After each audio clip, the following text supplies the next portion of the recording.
My wife knows Harry Potter like Taylor knows Lord of the Rings. Yeah. And we just recently watched some of the Harry Potter movies together, and she did a great job. It was Kyle-like level of like extra information she's dropping in. Like, I think Ron's family, the Weasleys, underwent great risk to support Ron as he like helped Harry Potter destroy the go on his fetch quests.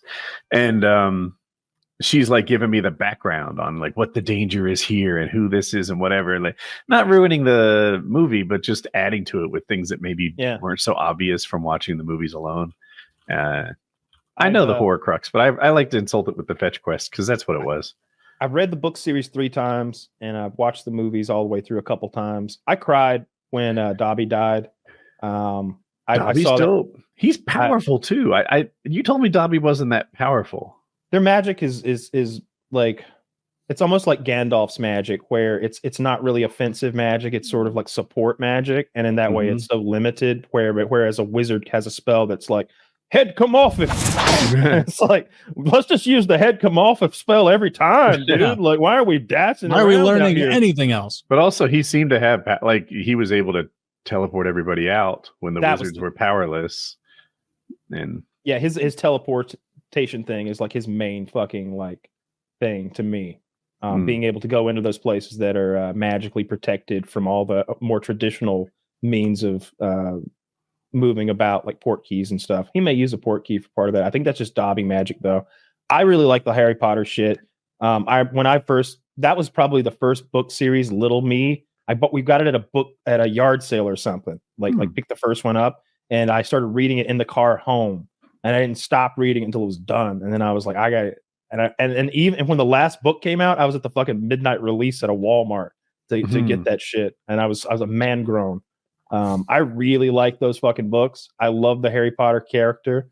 I like J.K. Rowling's writing. My fucking hoity-toity lady friend who went to a Ivy League school, it's like it's a bit juvenile. It's a fucking kid's book, you cunt. All right, I'm connecting with the narrative, and it's not that. Dude, that invites a noogie immediately. Which Ivy League did she go to? I have to know. I'd rather not say aloud. Can you type it? She's against, but she also went to she went to 2 different ones. Oh, her undergrad's a different one. She went and did like 2 years overseas at what's the fancy one in England? Oxford. Oh, she sounds not like a big Harry Potter reader, apparently. Wow, and that's where the Harry Potter lady's from. England. My wife has an English degree from a state school, and she thinks Harry Potter's just fine. I'm with you, Jackie. All right, I think it's the fucking bee's knees, Captain Jack. All right, I love Harry Potter's character. I love how selfless he is, how brave he is. I love that without the teamwork of his buddies, he couldn't have ever made it all the way through. I like that he's not the best or the brightest. He's none of those things. I thought he was. I think I misunderstood that. He ruined the style of glasses I wore at that age, and I got bullied. He has all of his points are in like loyalty, broomstick, and agility. Yeah, so the flying thing is one of his like superpowers. He can fly that broom like just naturally good at that. And he's good at defense against the dark arts magic. They tell us that's his best subject. It's like mixed in with history of the dark arts and all the other nonsense made up things. But potions and such, he's awful at potions. He's failing potions until he cheats. And, but defense against the dark arts, fighting, that's what he's good at. What he wants to do is he wants to be law enforcement. He wants to be an Auror, which is like the wizard FBI. Basically, that's his goal in life, to do that. He decides that maybe his second year when he finds out what they are and what they do. And then he realizes his life is going to be about fighting evil, whether he likes it or not. He figures he might as well get into the profession that fights evil. And he meets Mad Eye Moody, this like retired Auror who's got just scars all over. He's been blown apart by evil wizards. He's missing an eye, so he's got a magic eye that spins 360 degrees. Probably even better. Through his body. So he's just got like radar around him all the time, and that becomes his mentor. And then suddenly he realizes he's been betrayed, That wasn't his mentor. That was a guy using polyjuice potion. The real Mad-Eyed Moody's been fucking tied up in a trunk the whole fucking year, living on God knows what. And he just got warped into a graveyard where they're going to cut him open and do blood magic to bring back fucking Satan. And then he's going to have to fight to the death again before he can go back. And then his best buddy Cedric gets fucking murdered in front of his eyes. And he shows back up and it's just him and a dead boy. And everybody's like, what the fuck happened? And they have to either choose to believe that the Dark Lord has returned, which no one wants to believe. It'd be like telling you Hitler's back. You'd be like, bullshit. I choose not to believe that. It would be too evil to happen. Hitler's even older than the Titanic captain. And they're like, what'd you do to this boy? Why Cedric Diggory, this bright young boy who was the most handsome. He was the guy whose stats are maxed out. He was the guy who's the big, strong, badass, genius, well-read, lovable guy. He's dead in front of this fucking Potter boy's feet. Death is following him around every year. And then all of a sudden his, in the public eye, Harry's this pariah for a while. I love the Harry Potter books. It's really good. I liked it too. I didn't really give it a chance. I think what actually happened is it came out at a time in my life when I was really busy doing work and school at the same time.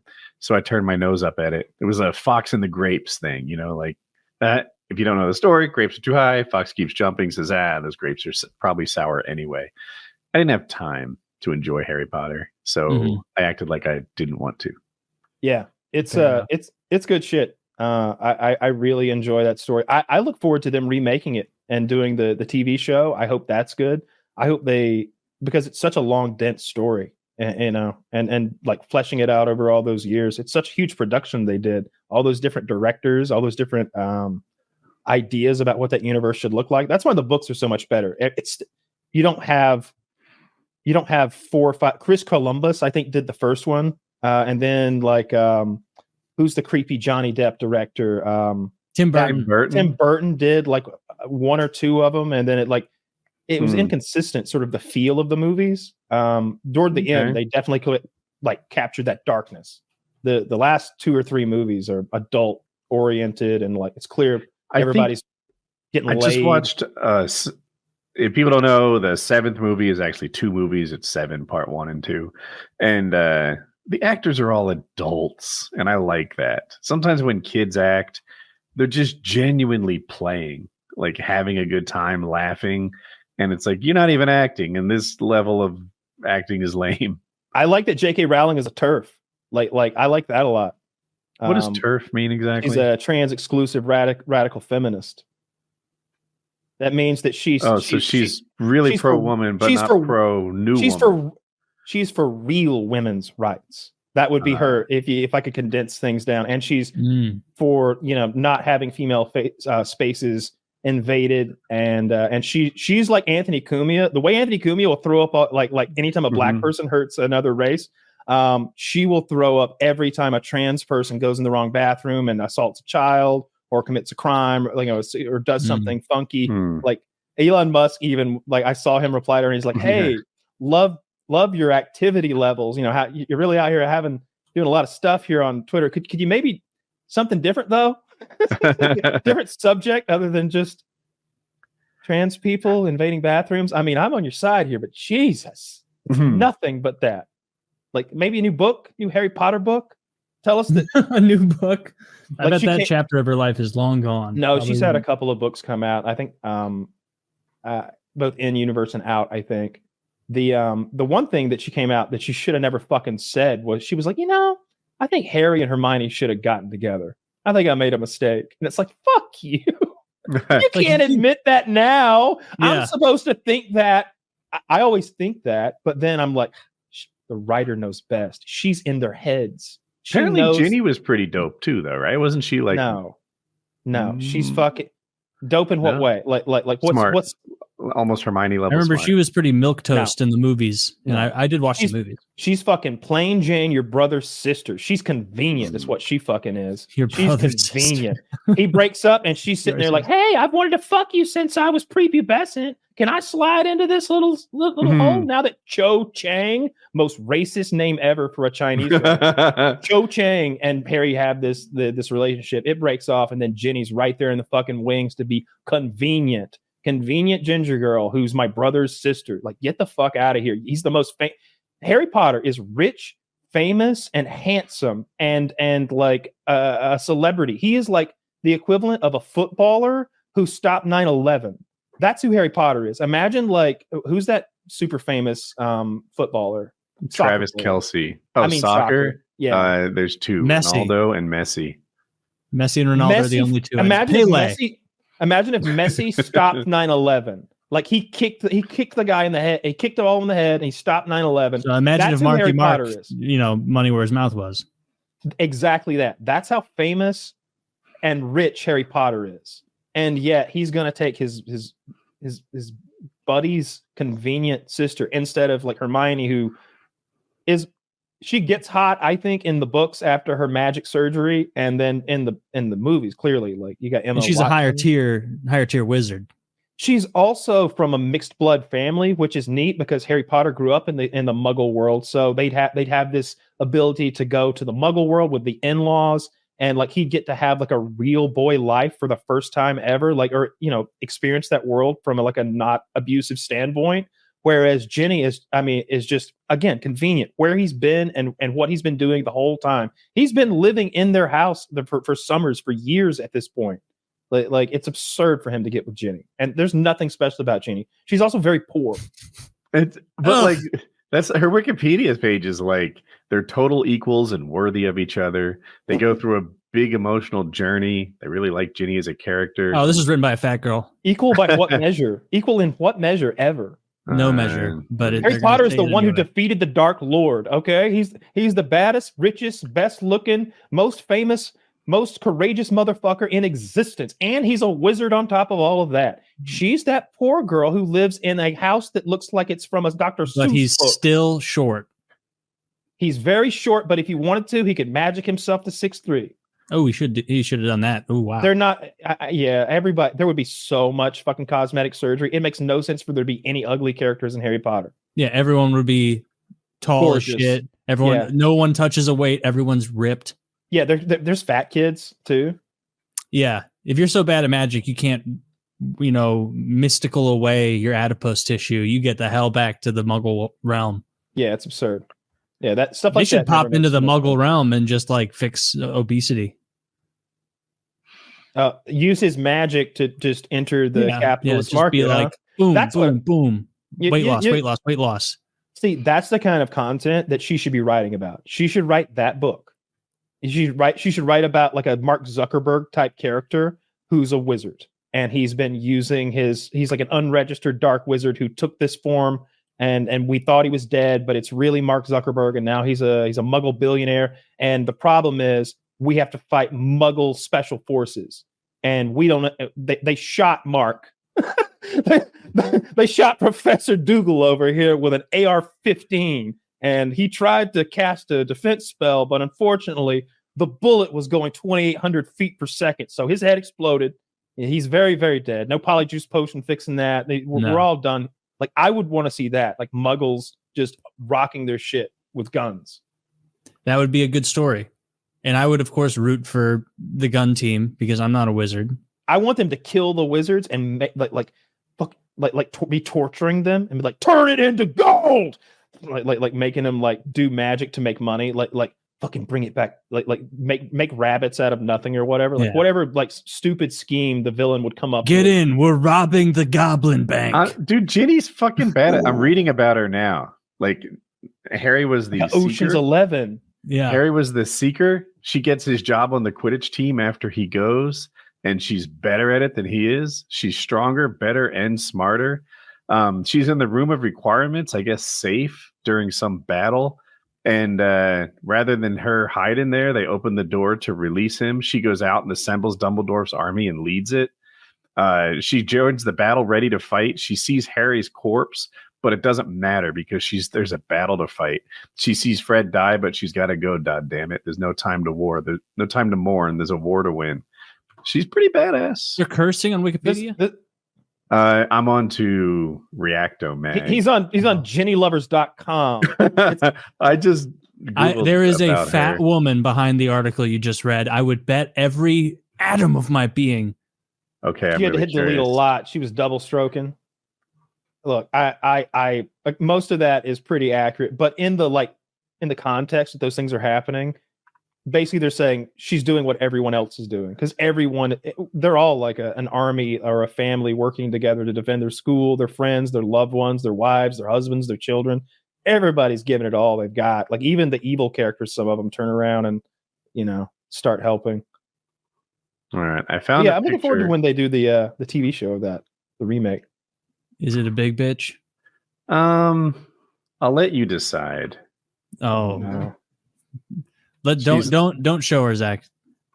I didn't pick out the most flattering one. I skipped over a couple of those. They only showed her. This is the author of the Ginny Power. Badass Ginny fucking Weasley. Well, if I can say, you could look. You can show her picture. No, don't show her picture. Don't show her picture. Yeah. Don't do that. I don't want to comment on this lady's appearance in any way. I see what you're saying. I don't want to. I'm not looking to throw her under the bus or be mean to her. I just think that she's probably got some flesh in the game, right? She's a pale-faced, redheaded chick. Of course, Ginny's her favorite fucking character. Of course, she wants Harry to get with the character that she identifies with. And I will say the pose in that photo is not what she looks like when she's actively breathing. What was the one that Kyle liked it especially, and I think the title was a date. 11/22/63. The show? He weaponizes autism too. I just want to. Kyle has his own lane where of things that he's very good at. Anyway, absolutely. Yeah, that thing set up a universe that was super fascinating, but then there were other parts of it that I don't know. You didn't like the love story, and I found it so endearing. It was the love story. Oh yeah. So it's the story of essentially, I'll skip over most of it just to get to the point. It's a time traveler who's trying to prevent the Kennedy assassination, but he's not able to go to the day before. He has to go to 6 years before and live for 6 years in the 60s. And so while he's back there, he finances himself by continuing to teach school as he did in modern times, as well as do the whole Marty McFly thing and use his sports almanac to gamble a bit and keep himself afloat. Well, he falls in love while he's back there. And it's this beautiful love story with this damaged woman who has her own baggage. And you come to care as much about how his love story with her is going to end up as you do about whether or not he's going to save John F. Kennedy. You really do. You're like, fuck Kennedy. It's all about the girl. 80% of this book is not about what the book is about. Right, that's another way to view it. 80% of this book is about this guy's relationship with this woman's relationship with her ex-husband, the neighbors figuring out where he comes from, whether or not his betting is going to be approved or disapproved by the loan sharks or something like that. You really want to know what happens if Kennedy survives, what this alternative timeline is like. That's what they set up. There's the rules of time travel in this universe are that he walks through this door and he enters this time. I don't think he can choose the time, but he walks in there. It's a couple years before. It's the same it's always the same. He has a portal to a specific day. Yeah. I think it's 61 or 62. And he can save someone's life, but then if he walks back through that portal, it's undone. Right? So or better yet, if you walk through it a second time, it's undone. So I go in. That's what it is. I save a life and I go back and it's cool. If I go in again, to save a second life, no. You've reset to the original. You have to save both if you want that to be the case. So does he eventually have to save his girl, but it will kill Kennedy or something? If I recall correctly, he saves Kennedy and he's got the girl maybe, but saving Kennedy turns out to be a mistake. It was terrible for humanity, not wonderful like he thought. So he has to walk back through. He has to kill Kennedy. Yeah, he saves Kennedy, loses the girl in the process. She dies in his arms. And when he goes back to see what came of it, it turned out that changing time not only created a lesser timeline, but it also sort of fractured reality in a way, so that the future is not only it's not just that like, oh, Kennedy lived, so Vietnam actually got real bad, and like we never like the Cold War never ended. Like those, I think those things were true, but also like now we live in like 100 years of darkness, and there are like earthquakes all the time because reality is kind of tearing itself apart. Like he damaged space time, and So like mission fail.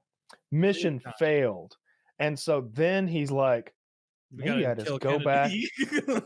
And then he has this one. Well, all he has to do is like go back in.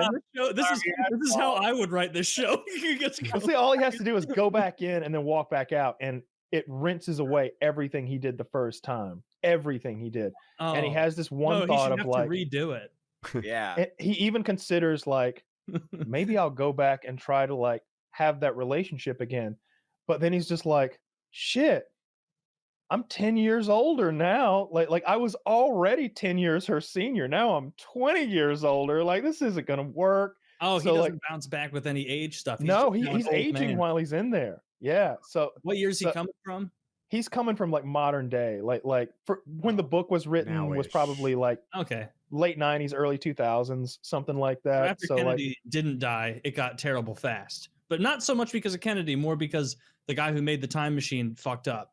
it was more because altering time is just a no-go. It damaged the universe in some way. Like I said, there are like earthquakes all over the world, like terrible earthquakes all the time, and the sky is darkness, and there are lightning storms, and like the streets are full of like roaming hoodlums doing Which bothered violence. me a lot. Like if he really focused on, hey, here's an alternative timeline where without Kennedy's death, people didn't get motivated to fight the Red Army. People didn't do this. People didn't do that. Vietnam played out in a different way. I think there maybe was no Vietnam. And then I think that's the case. Yeah. it turns out that Vietnam actually got America to move in the right direction for some later problem. So it sucked, but at least it was good in this other way.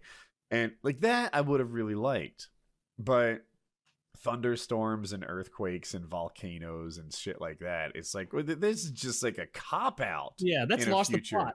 Yeah. Like it should all be time related, not like, oh, the rift has caused geological and thermal disruption. It's like, That's no. how he is with endings, man. They don't end the way you want. Like look, and then I like just told this, him how to end it better. and the sweetest part of the whole thing is once he gets back to modern times and he resets and we're back to square one, he decides to go to the woman he loved, to her to look her up, and she's still grave. alive, but she's very old. Gross. And he sort of sits in the audience while she's like receiving her lifetime achievement award for teaching, and it's this super sad moment where like he asks her if he can have a dance with her. She's like 80 and he's like 40, and they sort of have a slow dance at this big ball that's in her honor, and she's like, "You look very familiar. Did I teach you?" Did you pipe me down about 60 years ago? And because like because like he's reset the timeline. She's never met him before, but there's some sort of residual sort of Shadow. thing there. Yeah, there's some shadow of reality that's happening there, and it's this really sad, tender moment that's beautiful. But then, like you said, the earthquakes and volcanoes and stuff was just kind of a cop out, kind of lame. Didn't care for it. I wish it had just been, oh, this timeline sucks. That would have been plenty for me. But I think they really had to hammer home that like there's no way he can go back and fix anything, and also like maybe going back and just like being with this woman would ruin reality. I think they had to like make that clear for the character so he wouldn't go back and do anything That's else. the he- same so he had one to where go he back. saved a person's life, right? And he had He to saved a lot battle of people, yeah. diarrhea. Yeah. Like the thing about going back and changing the past is, as the book puts it, time is trying to stop you. And the bigger the thing you want to change is, the harder time tries. So if you're just trying to, I don't know, like buy some meat in the past and bring it to the forward time to save some money on ground beef, which is what That's the what you original. thought of? That's where you're an example of time traveling. It's an is? example from the book. Me? Oh, okay. It's an example straight from the book, because the time What a machine. fucking loser. Who would do that? The owner of a restaurant would. Yeah. See, the time machine is in the bottom of Why a would restaurant. you own a time machine? Get out of the restaurant business, moron. He didn't want What to is change. wrong with you? You fucking retard. Oh, how are we going to save money on cabbage? Our overheads. You have a fucking time machine, you idiot. You have a fucking time. How about you go back and you invest in something and you can have all the meat you want? You can buy a farm back then and be Tyson. Well, instead, he goes back and buys hamburger meat for 10 cents. I hate that. So he can sell super cheap hamburgers. He does He that. got so fucking stupid. Yeah, he sells really high quality, great burgers, and the prices never go up. Oh man, what's this guy's secret? And he's got a undulating. Dude, they spend 20 minutes on the fact that his restaurant is fantastic. I love the it. prices are Dad, low. we gotta go back in time and sell this meat that we bought cheap before it goes bad. Yeah, just wasting money powering up this time machine. Another one that has so many of Stephen King's stuff they're really fucking good, and I'll be obsessed with it. And then we'll get to the end, completely lose me. The Outsiders, that show on HBO. Remember this, where you had like an invisible child raping demon that would like frame people for his child rape and murder, and traveled the country doing that. Oh, no, And I you- don't know no. this. Oh my God, you need to. All right, The Outsiders. The Outsiders? Isn't that Tom Cruise, Matt? No. What am I thinking of? I'm not quite sure, but there's a HBO miniseries called The Outsider, and it is wonderful.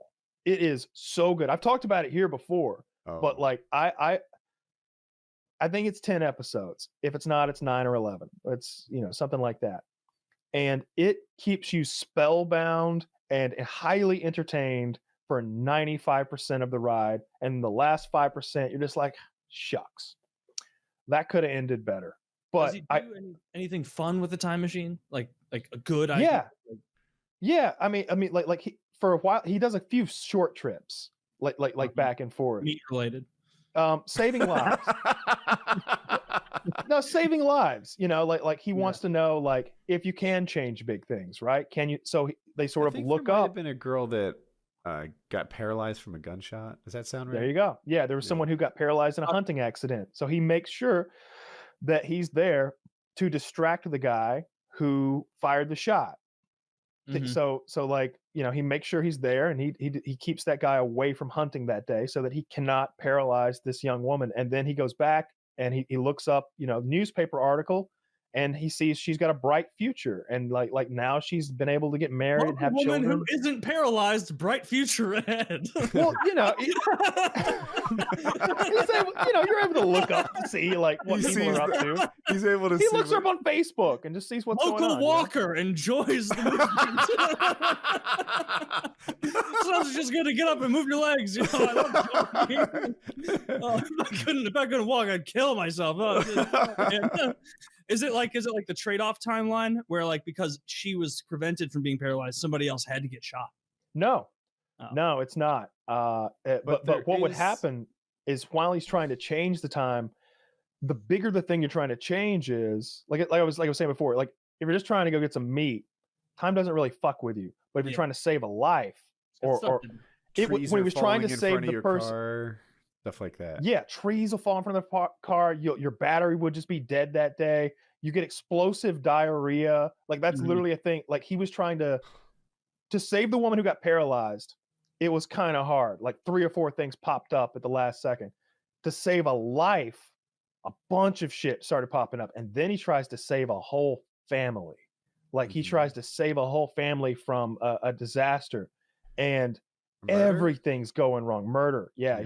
He tries to intercede on a like a family murder. He And shits he's himself. getting Like when I- he has to wear diapers. He's shitting himself to the Dude. point where he goes and gets diapers. There's so I listened to it via audiobook. fucking They weird. spend like 40 minutes, an hour buying diapers, and how the salesman was kind of judgy about him buying adult diapers, and him. I'm like, am I the crazy one? I've had diarrhea before, but I never thought Pampers were the solution to it. That's because I've been getting really into diapers recently. But think about it this way, Woody. If you had to play in the Super Bowl and you had diarrhea, and there's no way you can be sprinting off that field, you're like, all right, give me Give me the big pack of Pampers. I'm doubling up. Maybe We're gonna you're stay right. on the field of battle. We're getting this fucking He done. And just seemed to think that diapers were a normal thing. Like, yeah, like I've got diarrhea, so obviously I'm gonna get some diapers. Like, yeah, why are you giving me a hard time? Like, you're acting like I'm weird, cashier. You know, like of course I buy diapers. I have diarrhea. Like, I mean, Hey, would you rather be caught in the Super Bowl in diapers or have shitting your pants? Like, would you rather Diapers. the meme be like, look at Woody, he was in the Super Bowl, he's wearing diapers, or Woody shit his pants in the Super Bowl? At least then you could play it off. I was partying a lot. I had no idea that would happen. I was giving my all. But if you're Ooh, so wearing you chose diapers, pooping. they're saying, ah. yeah. yeah, if you're wearing diapers, it's an admission that this is a very regular occurrence. And so, like, if you're, They're Nike branded diapers. well, yeah, you got Nike, you got Under Armour diapers, contoured. But like, if it's just like Upgrade shit that. in the back of your pants, it's like that guy had a travesty of a day. But this Yeah. is probably the one time he shit his pants in the last since he was a child. Somebody Whereas, hit like, me in a weird way. I was going in for a tackle in football, and somebody hit me, and I was, oh, shit my pants out of nowhere. Yeah, You know, you ever step on At a all. tube of toothpaste? That's what happened. I got hit hard. What do you want from me? just in a tube of shit. Shot So right this out of my guy's underwear. got a diaper full of shit while he's saving JFK? That's this show? that It was everyone- a different situation. He was saving this family. Is he just like Um, trying to be like, Mr. President, you have to get down, covered in shit, nose bleeding, like just hair falling out, just Brain keep falling out. yellowing at a rapid rate. Oh, like just, Mr. President, you have to get down, bleeding from the eyes. and mouth. Clothes are falling off. Yeah, he's raging. He's aging like Benjamin Button with like the falling hair and the quickly. Oh, If you're interested in 11/22/63 and you're not interested in reading a very thick book, they did make a mini series out of it a couple years ago, starring James Franco, and it's quite good.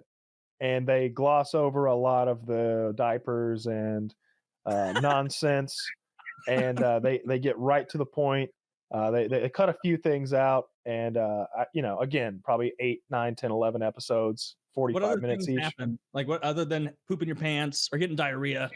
I would assume like bloody noses. What else happens? Oh no, it's like Hairs go up, like, traffic jams, getting attacked by random people. The mob shows up and like beats him to the point where he's got temporary memory loss and he doesn't even remember what he's there for anymore. Like the mob because he'd been doing the sports betting. Yeah. And like the mob, he owed so much money to like these organized criminals that He like owed money. He knew the results. no, he didn't owe money. Like they wanted their money back. Like he won fair and square, but like he wouldn't just bet that the Blue Jays are gonna win tonight. He would bet that like Frazier's gonna knock him out in the 8th, stuff like that. Like he'd get the biggest long shot he could come up with. He'd be like, what are the odds on Frazier to win? And they're like 1.5 to 1. Huh. What if I pick knockout? 2 to 1. What if I say knockout in the 8th? I'm like, are you kidding me? You're gonna pick the round? 5 to 1. How about that? Make it 7 to 1. It's your money, buddy. Sure. Wait, how much you wanting to bet? 2,000? Come on and have a seat with us and watch the fight. I'll buy you a beer. You know And this then is 1965 money, right? Like, Yeah. Yeah, right. And then Frazier KOs him in the 8th or whatever the fuck, and they're all like not wanting him to let him walk out of the bar. Now it's like this guy just won $16,000 or whatever it was, $10,000, $20,000 of 1962 money. It's like King's ransom. the fuck. A car cost $800, dude. Are you? He just smoked us. Like we're down for the quarter now. Yeah, what's like a yearly salary back then? Like $4,800. Probably something like that. Sure. Yeah. So he'd do stuff like that. And so that meant that like those organized criminal types had been searching for him because he had moved around the country. That's the other thing. It's a time machine that only goes to one time in one place. So he starts up like all Stephen King novels. Who made that happen? Like It's not a machine. It's a phenomenon, portal. right? Yeah, it's like a natural phenomenon. You like walk down the stairs of the restaurant into the basement, and you come out not in a cupboard or like a pantry, but on the streets of 1961 small town Maine. You're just like, what the fuck happened here? And then you like go back to like where that door is, on the streets, and you're able to like walk back into the pantry, like the stairwell of the restaurant in modern times. So like he has to travel. Obviously, he's got to get to Dallas, where Kennedy gets shot. So he kind of goes down to Florida. He takes his time doing it because he's got like 6-8 years to burn. Yeah. It's an interesting story because you've got like 8 years of this guy's life, a little bit more than that actually, because I think at one point he might spend like a year or two back in time, and then he fucks some shit up and he's got to reset.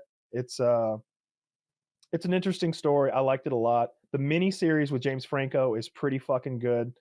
They, like I said, they gloss over a bunch of the nonsense, and there's a character that like Game of Thrones was, like when Tyrion gets like badly scarred, but they still make him pretty handsome.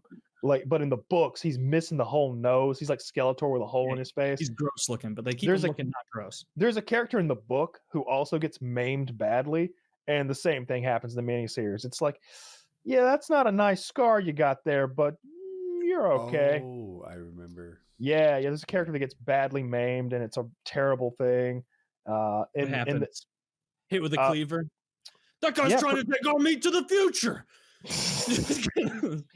Yeah, kind of cleaved in the face with a cut. They get their face all cut up with a knife, but in the TV version, not so bad. No, I found a new TV show. It's on Prime, like the first season is, and it's basically Lost. It's like Lost, but better, if you ask me. So here's the premise, okay? And it's got the black guy from Lost. I don't know that actor's name. This is all I've ever seen him in, but it's the black guy from Lost. That dude, if you've seen Lost. Michael? Sure, if you say so. That basically, these people are in a town that you can't leave. If you try to drive out of town, the road just kind of makes a loop and brings you back. Everybody got there because they were driving along. There was a tree in the road. They turned around, headed back the other way, and now they're kind of in like a pocket universe or something. They're in this Twilight Zone sort of episode that is this town, and they can't get out of it no matter what they do. And at night, monsters come and eat people. Okay. Mm-hmm. Do new people get added to the cast, or Constantly. Is it very... Okay. Yeah. This is the Damon thing is, Lindelof. I don't know what? What's the name of the show? From FROM. Oh, no, he is the other Lost creator guy has another show, I guess. Okay, continue. This is Where is it streamed? So you can watch the first season on Prime. That's the place to do it. Amazon Prime's stream. The second season, because it's produced by them, is on MGM Plus. Yeah, I'd never heard of it either, but I'll tell you what, I'm a new subscriber over there because I had to see season 2, and there's 3 episodes of season 2 out right now, and I had to keep it rolling. I powered through this whole goddamn show last night, all through the fucking night. I liked it so much. How long are the episodes? Like hour? They're like 50 minutes each. But what are you watching on MGM Plus now? Now they're like, you want to watch Wizard of Oz again? Yeah, I haven't even, dude. I when I bought it, it was like, all right, buy now, episode 1, go, because the end of season 1. I'm not going to spoil anything, obviously, but the end of season 1 is a cliffhanger, and it's like, oh shit, I got to find out what happened, because a lot of shit goes down at the end of season 1. So basically, you got these monsters that come at night, and there's townsfolk at this point who've accumulated over the years, and it's this real mixed bag. And there's 2 groups. One group is kind of a hippie group that lives up on the hill in an old like mansion house, like a farmhouse, really, lots of rooms, and they're in there smoking weed and drinking and fucking. And then there's the townsfolk, and that's the more like the couples and the families, and they're in more of there's a diner. And there were a few things that bothered me about the show at first. I needed some answers, but there's so many questions at first they can't get to them quickly enough. I'm like, all right, where's the food coming from? They explain that. They explain where the food comes from. And then I was like, all right, well, where's the fucking electricity coming from? They not only explain it, they make it a whole centerpiece of the show about why the electricity here is weird. And then I was like, well, all right, the road is some weird magical loop.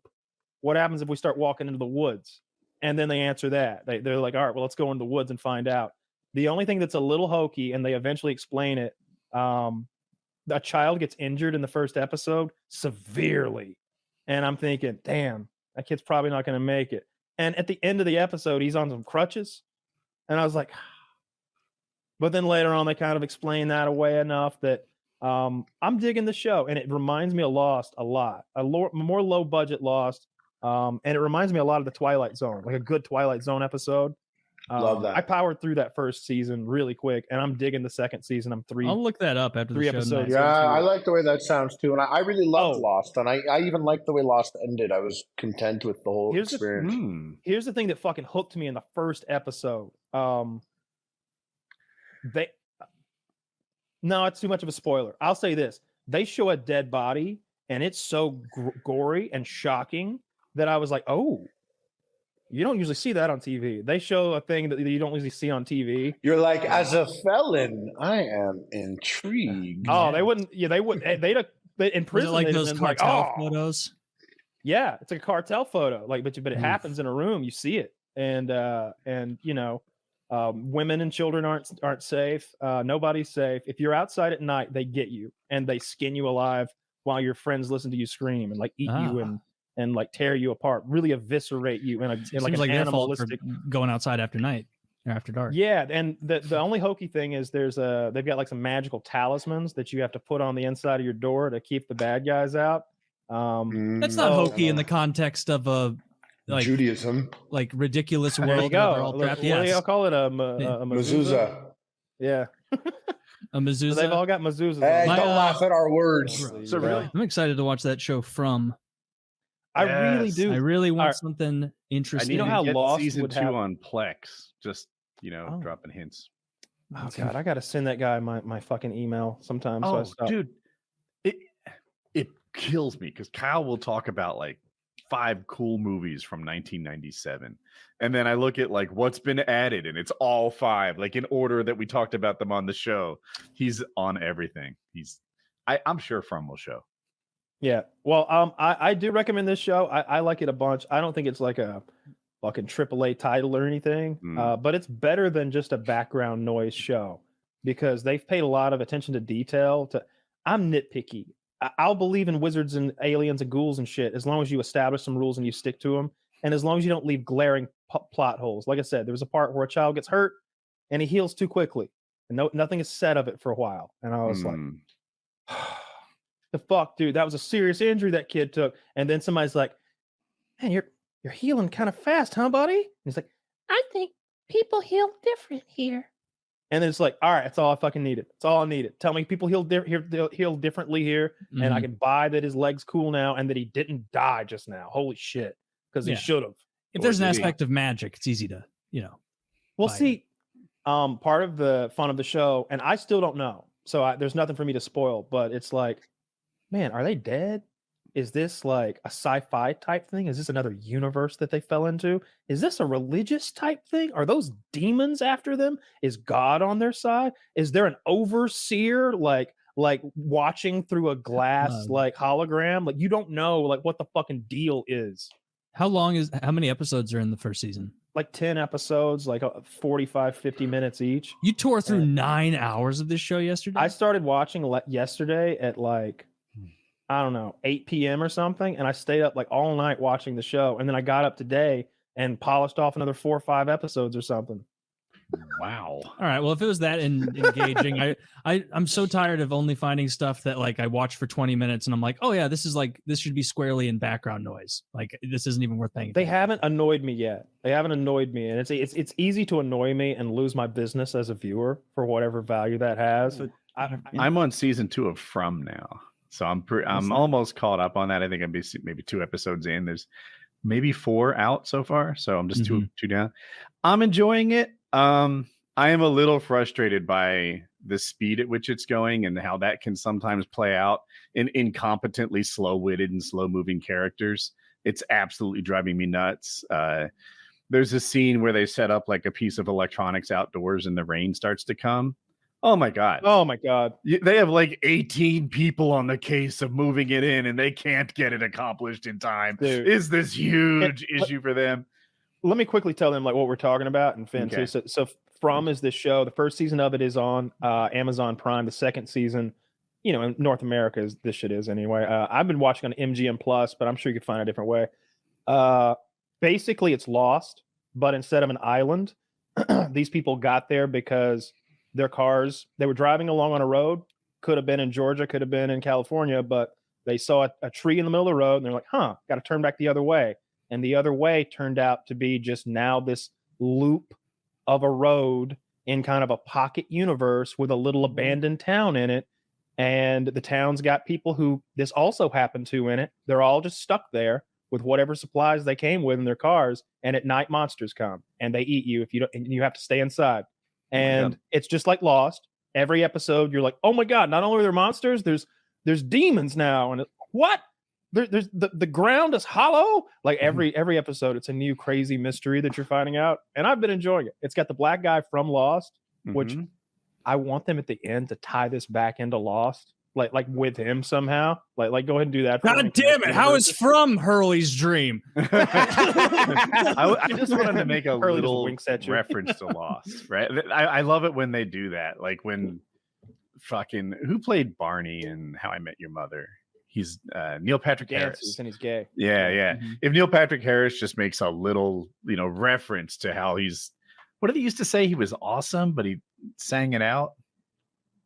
I haven't seen that show really. Shucks. Anyway, if he would just like make a reference to his catchphrase in the old show, I love it when they do that. This guy should be like, "Oh, I'm afraid the others are out there," or just whatever. Walking Dead did that a lot.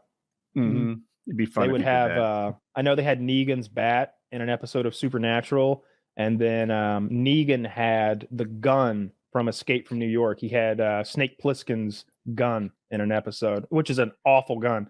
It's like a suppressed Mac with like a rifle scope on it, so the eye relief doesn't make sense. You hold it at arm length, and now the scope doesn't work, but you can't hold a Mac.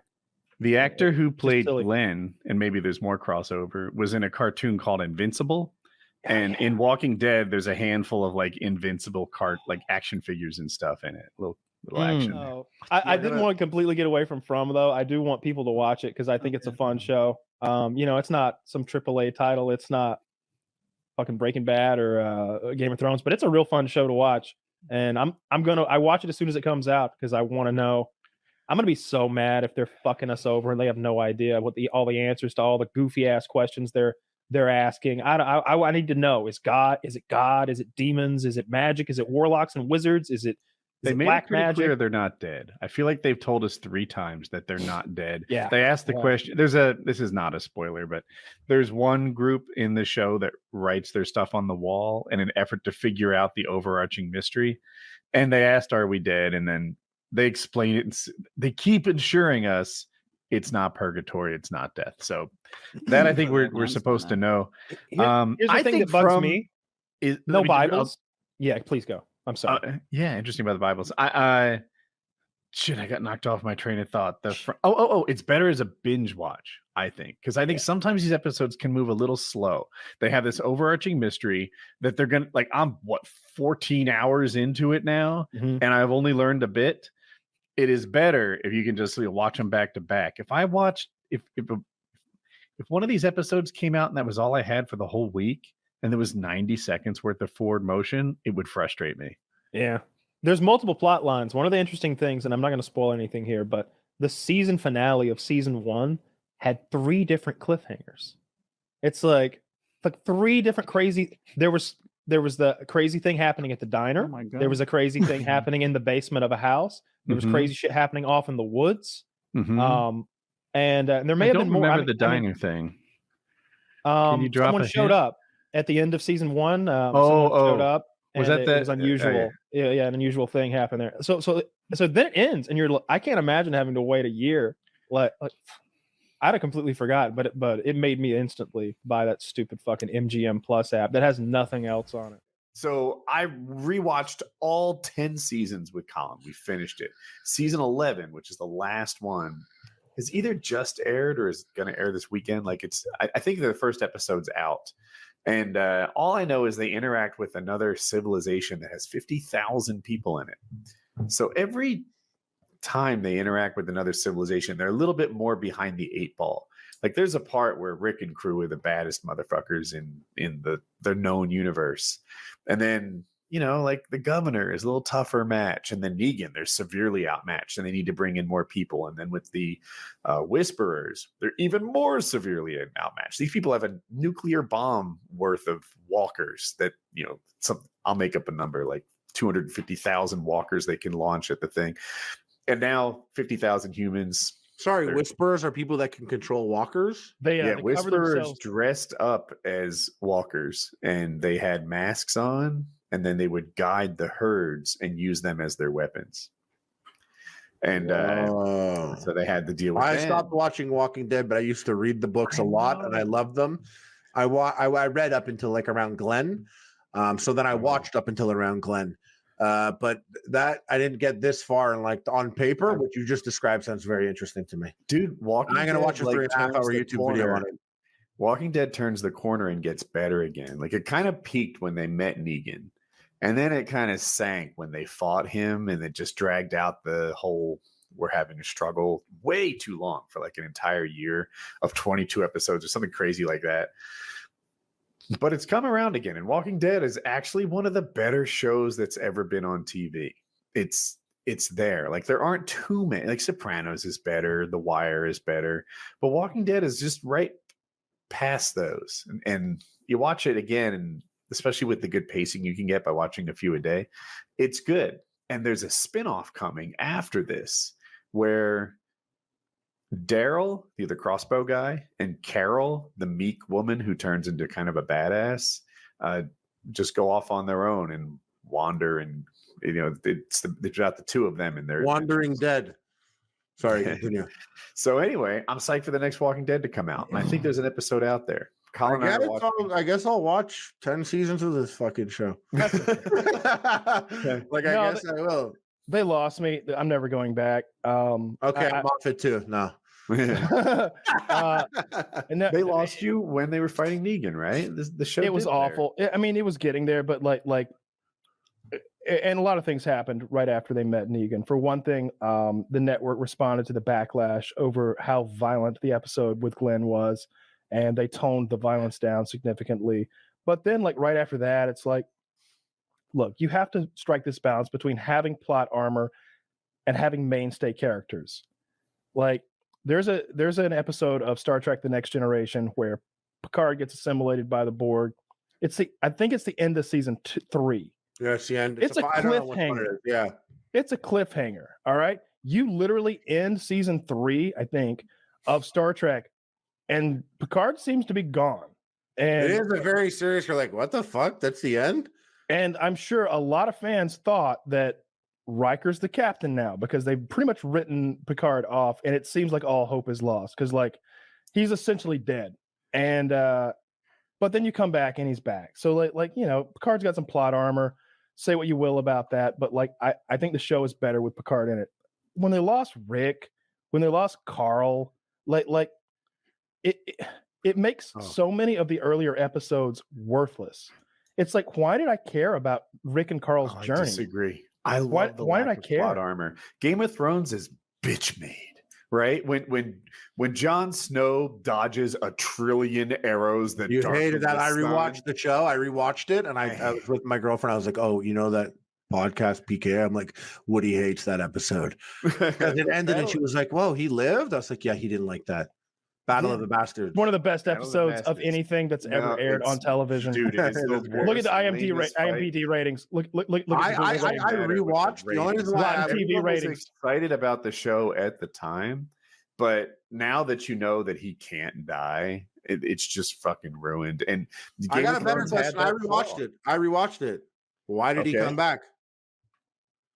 Oh, why was he killed and come back? Why did he come back? I literally rewatched the whole. I don't know why I watched Game of Thrones again. I hated how it ended. Hated it. I did like Battle of the Bastards though. If Jon Snow died, then I would have been like, what the fuck? But I love Game of Thrones. It's the last 2 seasons. I've never seen someone dismantle something I cared about so much so quickly. I thought it was so bad. And even watching it again the second time, I'm like, oh my God. And it's hard, faster and faster and faster. The last 2 episodes are the absolute fucking worst.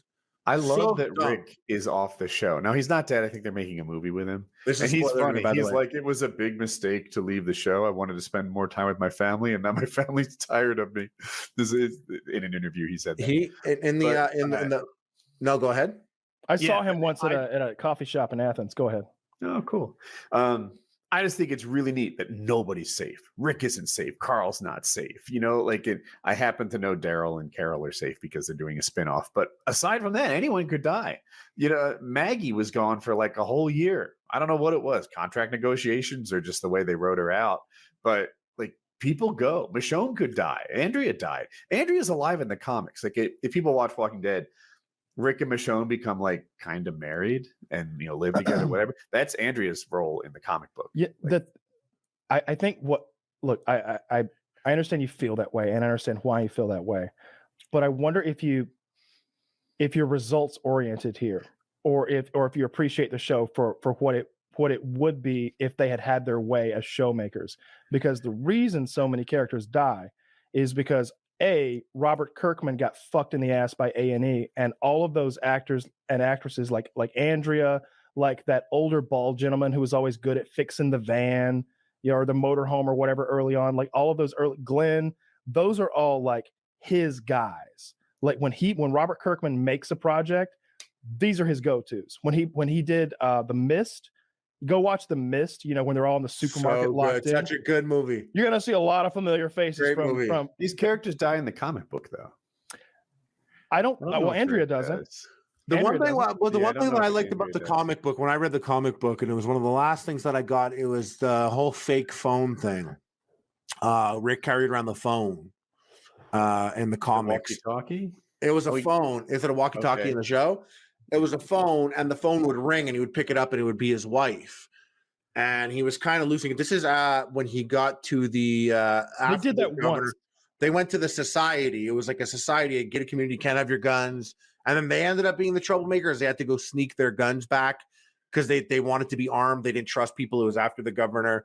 And anyways, Rick carried around this phone, and it would ring, and he would talk to his wife. And one time Carl came in, and Carl, like in the book, is like still 9, like he never got older. And he's looking at his dad. He's like, "What are you doing?" And his dad's like, "Okay, sometimes your mom calls me on this phone. And if you just, honestly, I know things are hard, but if you just listen, then you'll be able to hear her." And he like gives Carl the phone, and Carl takes the phone and listens for a second. He goes, "Oh my God, you're fucking crazy," and like drops his phone and leaves. And I was so excited because I remember like they give this little, Kirkman gives this spiel at the beginning. He's like, "There's no end to this comic. It will go. It's just going to continue. There is nothing. People will come, people will die." He goes, "Most importantly, people will change." And I remember the one thing that I was excited about then is I was like, yo, Carl is fucked up, bro. And he's going to keep getting fucked up. And like you had like those kids like in the prison in the comics, like that they killed someone and like cut him into pieces and shit. People were getting fucked up. And I thought that was very interesting. And I was like, oh, I wonder what they'll do with Carl when he's just like, "Rick, you're a pussy and you ain't cutting it. And we need to be harder." And I thought it would get to there, but you can't do that on the show. Like things have to be milked appropriately. And I remember that's when I was like, oh, we'll never get this on the show. We'll never get this type of stuff. Rick and Carl's relationship was the cornerstone of that show for me. And it's you're touching on it right there. It's the idea of Rick from the old world, and Carl, who's been being formed by this new world. Like that should have been the cornerstone of the show. And like whenever they try to make the show bigger than what fits inside of a room, I feel like they're failing. Like whenever because it always falls short of like my expectations. Whenever they try to have like 50 of us fighting 50 of them, and we've got machine guns, it ends up doing exactly what Sons of Anarchy did. Sons of Anarchy is at its best when they're in a room, when they're in the confines of a room and they're having a discussion about what needs to happen next. And then the next thing you know, somebody's getting a knife jabbed in their back. Like Game of Thrones. Like Varys and Littlefinger having a conversation was amazing. So much better than like the Dothraki riding into the darkness against. Now, Game of Thrones does a really good job. Game of Thrones is one of those shows where they had the budget and the creativity to make the big shit cool. Like Battle of the Bastards. The fact that those were real horses like blows me away still. It's just such a beautiful fucking scene. It might be the best battle that's ever been put on camera. Like I like Braveheart. There's actually some scenes in the early part of Gladiator. Braveheart is crazy. I watched Braveheart the other day. Jon Snow died. I would think Battle of the Bastards was the best scene ever. They lost a lot of characters. Given him a valiant death. Why would Jon Snow die and then die in Battle of the... I don't even know why he died and then came back. Like I watched it again. Why did he survive that battle? Bro? Didn't he run into everyone solo? Because he shot his brother. Yeah, it's the thickest plot armor in cinematic. No, the thickest plot armor is after that. It's one of the last episodes when Arya assassinates him. What's his? I guess no spoilers. And like Sam is on the ground surrounded by White Walkers, and Jon walks by and looks at him, and there's just so many people that are destined to die, and nobody dies. And I was like, what the hell? I thought this show was all about killing motherfuckers the whole time. Yeah. I mean, I never wanted Jon Snow to die. I just always assumed like he would live. But like if he died, I would have been like, okay, I'm not surprised. I just hate that whole show went on, and then like after like the Night King, it was like, well, bitches be crazy, and that's where they took the whole show. She just went crazy because they killed Ned Stark in season 1. Like that was great. When you were like, great. What? That because the whole time Ned Red Stark Wedding, Robb Stark hurt even more. The whole time Ned Stark was in legal trouble in season 1, I just knew he'd be fine. Right? He's obviously the center of the show. There's no problem here. And they're talking about beheading him. And I'm like, yeah. And then when they chopped his head off, briefly, I'm like, how are they going to put that back on? Like, what? We're going to need a wizard. Obviously he's not going to die, but his head does just keep rolling downhill. And like, it was crazy. That was a turning point for the show for me. Yeah. I was like, good. Because you don't want to be played for a fool. You want it to play out that way. I mean, I did. I like it. Like, I'll watch a show and if like someone gets killed that I cared about, I'm like, okay, now I'm listening. And Walking Dead did that in a huge way. And I know Kyle said it was budget related, but a lot of it's comic related too. Glenn didn't leave for budget. Glenn got killed in the comic. So last week, I was explaining that everyone was wrong about the Scorpions because the showrunners said that the Scorpion, which was the big like mounted bow and arrow, it didn't work well last year. Qyburn went back to the drawing board and he made it better. So I'm like, guys, would you just accept this reasonable explanation? So then this week comes along and what, he make it worse? He made it worse. He made them ineffective. Suddenly, I'm fussing, and crossbow accuracy has been nerfed. Euron's bonus for speed and range has also been removed. Mm-hmm. It was like, dude, we should have known the show was going to end dumb when they named a dragon Drogon.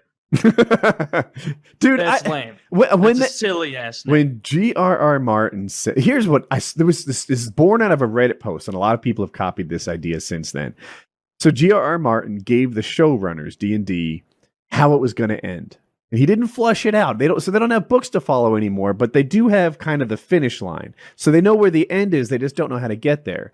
And with that seed planted, the last 2 or 3 years start to really make sense. Like, that's why there's these clumsy fast travels going on. That's why people are doing character turns really weird. Character arcs that were a nice, slow, incredible, even burn for 5 years just started zigzagging like the floppy guy in front of a car dealership in the last 2. It doesn't make any sense because all he did was give him the finish line. But I bet this idea that Dany has a character arc turn to be Mad Queen, that Jon Snow does this, and Jaime dies under the castle with Cersei. I bet those things, those finish lines, are all right. It's just that the direction there, it wasn't filled in, and the showrunners don't do it as well as G.R.R. Martin. And one last thing, I'm sorry, I don't want G.R.R. Martin to get off scot-free on this. Everyone says he did a great job, but the showrunners did a bad job. Nay.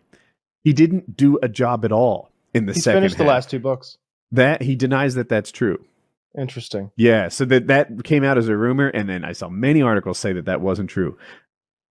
You know, something else that's gonna should piss you off if you haven't heard it, Woody, or all of us, is that HBO offered D&D, the writers and the producers, they're like, hey, the same budget will just give you multiple more episodes. You can go up to 10, fuck it, 12 if you want to. And they're like, no, we don't need that time. We'll just do it in 6. You know why? So they're just I have a trying theory. to get this shit done. They've ruined this series. I have a theory that I came up with just last night about what happened and why this all has gone down. And I'm just making it up. I'm just assuming. Don't let that stop you. This is the only thing that makes sense in my mind for this thing to take such a left turn. I think that they're getting they have a fixed budget, right? Or a fixed pay scale. They're like D&D get I'm making a number up, $100,000 an episode that goes to them. And no matter how many episodes, that's what they get. But they have made one of the biggest shows of all time. It is the goose that's laying golden eggs. If they wanted to do another season, they could do another season. My thought process is they want out of this current contract. They want Game of Thrones over so that they can make the next project for HBO and then go to HBO and say, hey, remember that $1 billion we made you on selling DVDs and getting new subscriptions? Do you want the next goose? Because next time it's $500,000 for each of us for each episode. That's a really bad negotiation technique to write the show that kind of made your name in a way that all of your fans or the vast majority are upset with you by the end of the series, and then trying to parlay that now ruined relationship into more business. Like everyone's upset that they're doing Star Wars next. But quickly, that's a gorgeous bowl of ramen. I wish I had one now. I wasn't hungry till I saw it. I'm just saying, it is very delicious. I showed it to everybody. But the worst part of that whole episode, there's so much dumb shit that happened that just didn't make sense. It was just, the worst part though was the destruction of Jaime's entire storyline. His entire up, down, very, it had been and then like his whole thing at the end, or saying like why he was going back, like, oh, I don't give a fuck about the people or the innocents. And it's like, it's been established 5 times with different quotes over the years since you took your initial good guy turn that you do care. That was your rationale for killing the Mad King. That was the reason that you were trying to talk sense into so many, bad faith, characters throughout the series, and you were in your good thing.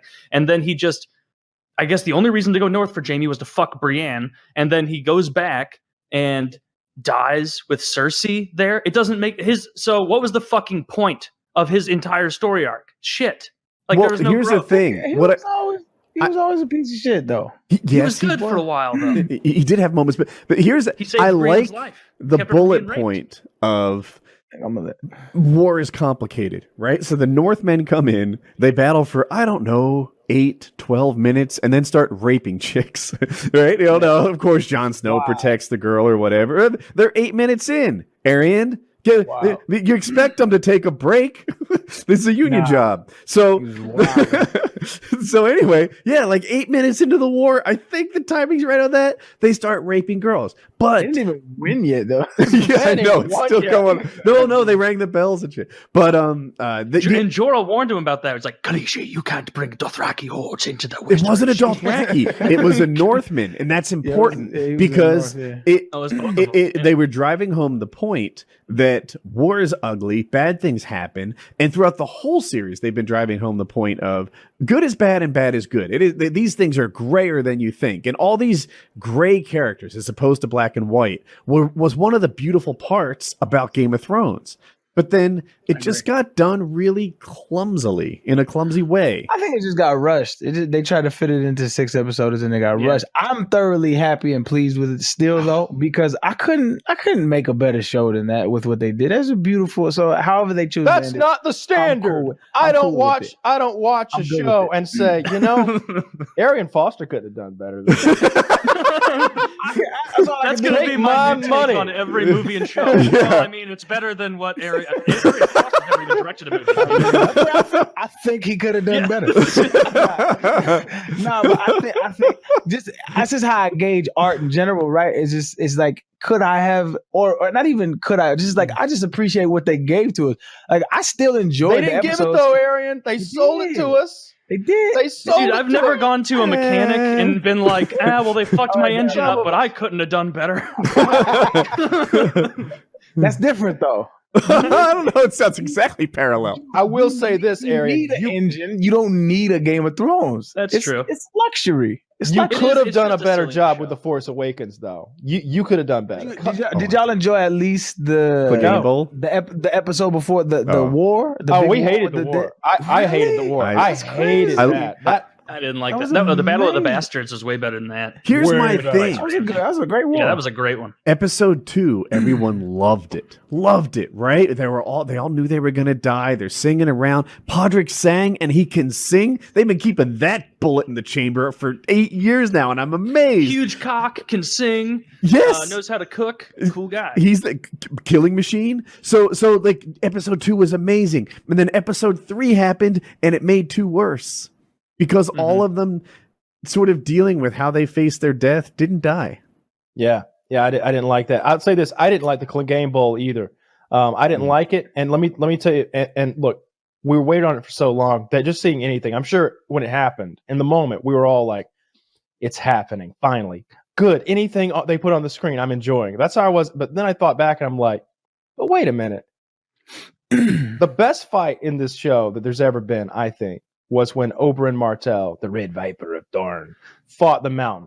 No question. Yeah, This that was cool. they're out in the open. There's this great fight choreography, like professional, like best bet, as good as any movie. He killed that shit. You could, it's bright daylight. We can see everything. They're actually fighting. You got two very desperate fighting styles, completely different. The quick, agile guy with the spear and the gigantic, powerful, lumbering guy with this long sword as big as a man. It was great to watch, and the ending, of course, was just ripped a heart out of your chest. As it was awful. Yeah. The That was Clegane great. Bowl. The And then I Clegane broke her Bowl. head like this. Tripping. The Clegane Bowl was in that stairwell, all dark and dusty, and they kept cutting away from it so we could see Arya getting tossed about by rubble. I'm fine. I want to know what happens to Arya. Okay, but make that a different fucking scene. Show me them fighting. Show me them fighting on that staircase, and make it. Show me something. Arya's Like, makeup was incredible. Yeah, I was like she got impacted beat up. by it. Let's let Arya. I was gonna say it was like it was like 8 season buildup of the Mountain and the Hound about to go at it, and it was a little anticlimactic. But I enjoyed the way he took him out though. Yeah, And heights into of the fire, It was dope. dude. It was So my dope. personal Clegane Bowl, I knew it was happening. I saw them head into the like they were headed up the stairs. There's the rubble. He tells Arya to turn back. I cue up the video because I know it's going down, and then I play this. I was so excited. I was like, and I played it and I loved it, and it was everything I hoped it would be. Now this video plays for like 4 seconds, and then there's silence, so I forgot about it. And I hear another. Oh, so yeah, I heard yours, and then I heard another air horn. I'm like, oh, they put it in there. Oh, okay, a little fan service, whatever. And then again, and then again, and again. Wait. You thought they put the air horn in the Game of Thrones? Because I'm hearing it and I don't understand why it's still playing. Well, there's an autoplay of another air horn video on my computer, and it fooled me for a bit. And it wasn't the down, down, down, down. It was just a single air horn. Why do you have so many air horn videos? Because it autoplayed into like 10 hours of air horns, and it just played one like blast, and I'm like, oh, there was an air horn blast in Game of Thrones, and then like another one, and I'm like, what the flip? Like, why is there an air horn blast? Yeah, it's something else that sucked with the episode that I can get over a little bit if I try and rationalize it to myself. And I've been reading explanations that have helped a little bit, but it's like Daenerys is just suddenly deciding to burn the city doesn't make sense. And the way, and people will be like, well, but she's going. I'm interested in your take. People will be like, oh, she's going mad though. And it's like, well, no, I think you're like, people are confusing like madness, going crazy, mad for blood, mad for fire with irrationality. She's been irrational the entire series, but every time she's gone blood and gore, she's spared innocence. It's been, oh, this is the greater good to get people out of trouble. Oh, I'm crucifying these people because they're slave owners and they're evil and whatnot.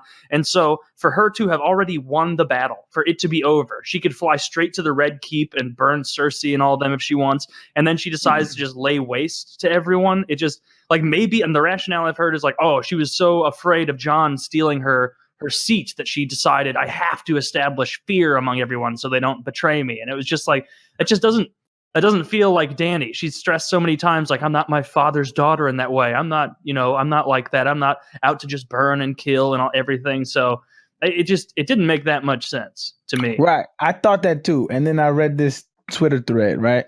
And it's my guy. And he put together a thread with all kind of receipts. He said, my thoughts on Daenerys Targaryen, and she's always been one of the most beloved characters. This season is rushed, hard to flesh out each character arc. With that being said, Dany has shown multiple occasions the capacity and willingness to burn down cities. A thread, and he just went down and he named rips them off. Time. Do you have them in front of you? I do have them in front of me. I have to open the thread up though, because I just. I'm glad, because I was gonna go down the same road as him, but I don't have the recall. Yeah. All right, so okay, Dany has. You want me to just put it to the mic, or is it audio? He has clips from the actual show. Is it saying? Yeah. So can we have the audio on here, or no? Well, it's a pretty good mic, man. I can. All right. I was meaning like, will YouTube get us in trouble? Not if he plays it through his mic. Yeah, it's not gonna sound anything like the show. Fair enough. He said, Dany has explicitly said from the very early on her intentions of burning down whatever and whoever to take the Iron Throne. So don't act surprised that she burned down King's Landing. This was earlier on. I think it was like season 2 or something like that. Yeah, I mean. I am Daenerys. Here you go. I am not your little princess. I am Daenerys Stormborn of the blood of old Valyria, and I will take what is mine. With fire and blood, I will take it. I am. So like, and it's just time after, and this one, when the 13 of Karth turned Dany away, she told them when her dragons were grown, they would burn cities to the ground. Turn us away, and we'll burn you first. And so this. When my dragons are grown, we will take back what was stolen from me and destroy those who have wronged me. We will lay waste to armies and burn cities to the ground.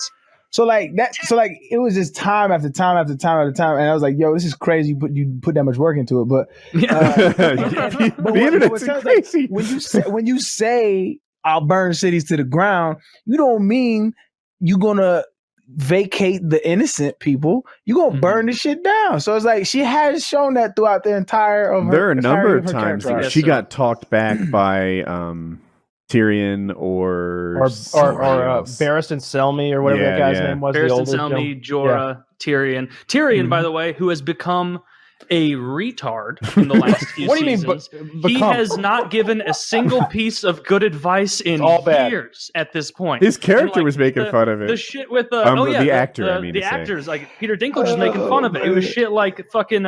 First of all, the way he sold out Varys, who is the only reason he escaped alive from King's Landing after he killed Tywin and his fucking whore bride, his French whore bride, which is also a funny part of the show. They're like, she's foreign, so she speaks with a French accent. And so, but like selling out Varys immediately. Varys' actor, by the way, came out and was like, I feel like my character has been off the rails since the 6th season. He said that in an interview, and it just was not in keeping with Tyrion at all, because he already had the look of concern of like, oh, I'm really stressed out that she's kind of losing her mind and getting unstable. And so I'm gonna immediately sell out my friend to her. Surely she won't burn him alive. Oh, but Varys, he's very sneaky. That's why he'll spend 5 hours writing on the same piece of paper a treasonous note in Daenerys's fucking castle. That dude needs to write a little faster, right? How did Varys go from the smartest, most cleverest guy ever? Varys and Tyrion go from so clever and so smart to just blithering buffoons. Like you know what bothers me the most? That one. You know what really bothers me? Remember when the Golden Company's been pumped up for like ever? The Golden Company are coming, and I was like, holy shit, the Golden Company, huh? Those sound like some hard motherfuckers. And they showed up, and they were dressed well. And then I played this video game called Total War, and in that you control your armies, and there's actually a city defense mode where like 2 guys try to attack my city, and I've got walls, and I got a smaller army, and they got a bigger army to make up for the fact that I got walls. Because when you're behind the walls, it's real easy to defend a city. You're shooting down at them; they're trying to climb walls. You're swinging down. They're swinging up. It's literally, you hear the idiom about punching down. Why did we send the entire Golden Company army outside the gates of the biggest city in the realm and have them line up in formation in front of the Dothraki horde and the Northman army. Why? Why aren't they on the walls? Also, and by the way, was there an archer at any point in that entire battle? No, they didn't put any archers on the fucking walls. None. They had That's scorpions bad on the tactics, walls. and I'm not They didn't even a use them, but scorpions on the walls I didn't see are a single scorpion fire at a person, and those scorpion operators. You would have look if I'm the king of King's Landing. My scorpion operators somebody's been slinging pots up in the air for months now, and I've been like, there's been some 8 chest of gold reward for the guy who can hit the most pots in a row or some shit. You pull, and then you're firing scorpions and pots. Yeah, all right, I follow. Like these people are, they're probably hungry. The winter just has ended. The magical winter. Look, the fucking 100 pieces of gold to the best scorpion operator in the city. Now everybody, but you could practice is free. Everybody's showing up. There's long lines at the scorpions, and somebody's watching, taking notes. That guy right there can operate a fucking scorpion. He's got the knack. Get it, little Mikey. Come over here. You're our scorpion operator. Yeah, we'll pay you. Yeah, we've got plenty. This is the plot of the 1980s movie Starfighter, where they played a video game to save the planet. Use the Starfighter plot. All right. And then she said she feels like Arya is going to kill Dany. That would be dope. I'll be okay with that. I want to see Gendry run shit. That's my if Woody were king. He the redhead? No, Gendry is the one that fucked Arya. Oh no, he weak. Oh, he's not weak. I don't like him that much. He's a Baratheon. He has a claim to the throne that's not from a line of madness. And swords, what'd you say? Makes what? He makes swords. He makes swords. He fights. He got his first piece of tail and he got hooked like that. That was his second piece of tail. It was actually his third. It's part of the story, or fourth. I think he also fucked He's a real Smoke Virginia. He is a medieval triathlete. He's a long distance runner, long distance paddler. I don't know what the third one would be, but hammerer. I like it. Simp. God, I'm glad the show's fucking over. You're so bad. Don't you want to like the show? I don't hate it that much. It's Like bad. I'm not angry about it. It's literally the best thing on TV right now. It's just not as good as Game of Thrones. Yeah, don't let it leave with a sour taste in your mouth, dog. Remember it for what it was and how it pulled you in all these years. You literally, we sat here for what, I don't know how long, 30 minutes talking about intricacies of the character plots. Like, I had you, bro. Don't give me that shit. It was good. Now it's bad. It's and what they're doing now spoils the rest. I won't share this with people now in the future. Like in the future, I like to this day, Sopranos has been off the air for what, 10 years? I still go, no. Watch The Sopranos. I still go watch The Wire. I'm never going to tell somebody else to watch Game of Thrones. I'm never going to be like, watch Game of Thrones. You won't believe this show. Because they're going to get like 6 to the 6th season and they're going to be like, well, what the fuck happened? What popular movie does not deserve its popularity? I mean, Avatar is the easy answer, but let's move past that. Yeah. That's a good start. I wouldn't have thought of that one. Star Wars. But I think Star Wars earned its popularity by being so revolutionary at the time. So I don't like that answer either. Anything John Wick after the first one? I think those fill their fucking... They're doing exactly what people want. Like I like that Paul Verhoeven era in the 80s where you had movies like RoboCop where it's just like shoot 'em up, fucking violent for the sake of violence, and just let's go and kill some bad guys and have blood fly everywhere. Like I said earlier, I'm not crazy about like the universe, the John Wick universe that they're clearly creating, but I'm on board. I still like it. I don't think they're like mega popular, but like nobody's being duped. Everybody who likes those movies know what they're signing up for. Yeah. There's an unpopular one. Maybe is Napoleon Dynamite. I can't get behind those movies, and I know I'm probably going to get crucified for that. There's only the one, right? Oh yeah, the one movie, but it's so fucking dry. I could go through that entire movie without cracking a smile. I haven't seen it. It came out when I was in 8th grade, and I remember watching it. Proud of you, Sensei. 3 or 4 times that year, and thinking it was just the funniest thing in the world because it was hugely popular. People my age, like 14 years old, 8th grade, and I haven't seen it since. And so you're probably right. If I were to pop it back on, I'd be like, oh, this sucks. Where's that funny scene where the uncle's like, I used to be able to throw a pigskin clear over them mountains. Oh, God. Uncle Remo. Yeah, it's Uncle Remo, I think. And he's the best character. He's just like, he's making an audition tape out by his van that he lives in. Where he's like falling back in the pocket and scrambling like a quarterback would, but he's by himself in a field, and it's an NFL audition tape. Like he's sending this to like the Chargers or some shit. And there's this part where he's just like completely slipped into a bit of a nostalgic delusion. And he's just like, if that coach had put me in, I'd have made pro. No doubt in my mind. And he like looks at the mountains in the distance. He's like, I bet I could throw a pigskin over them mountains.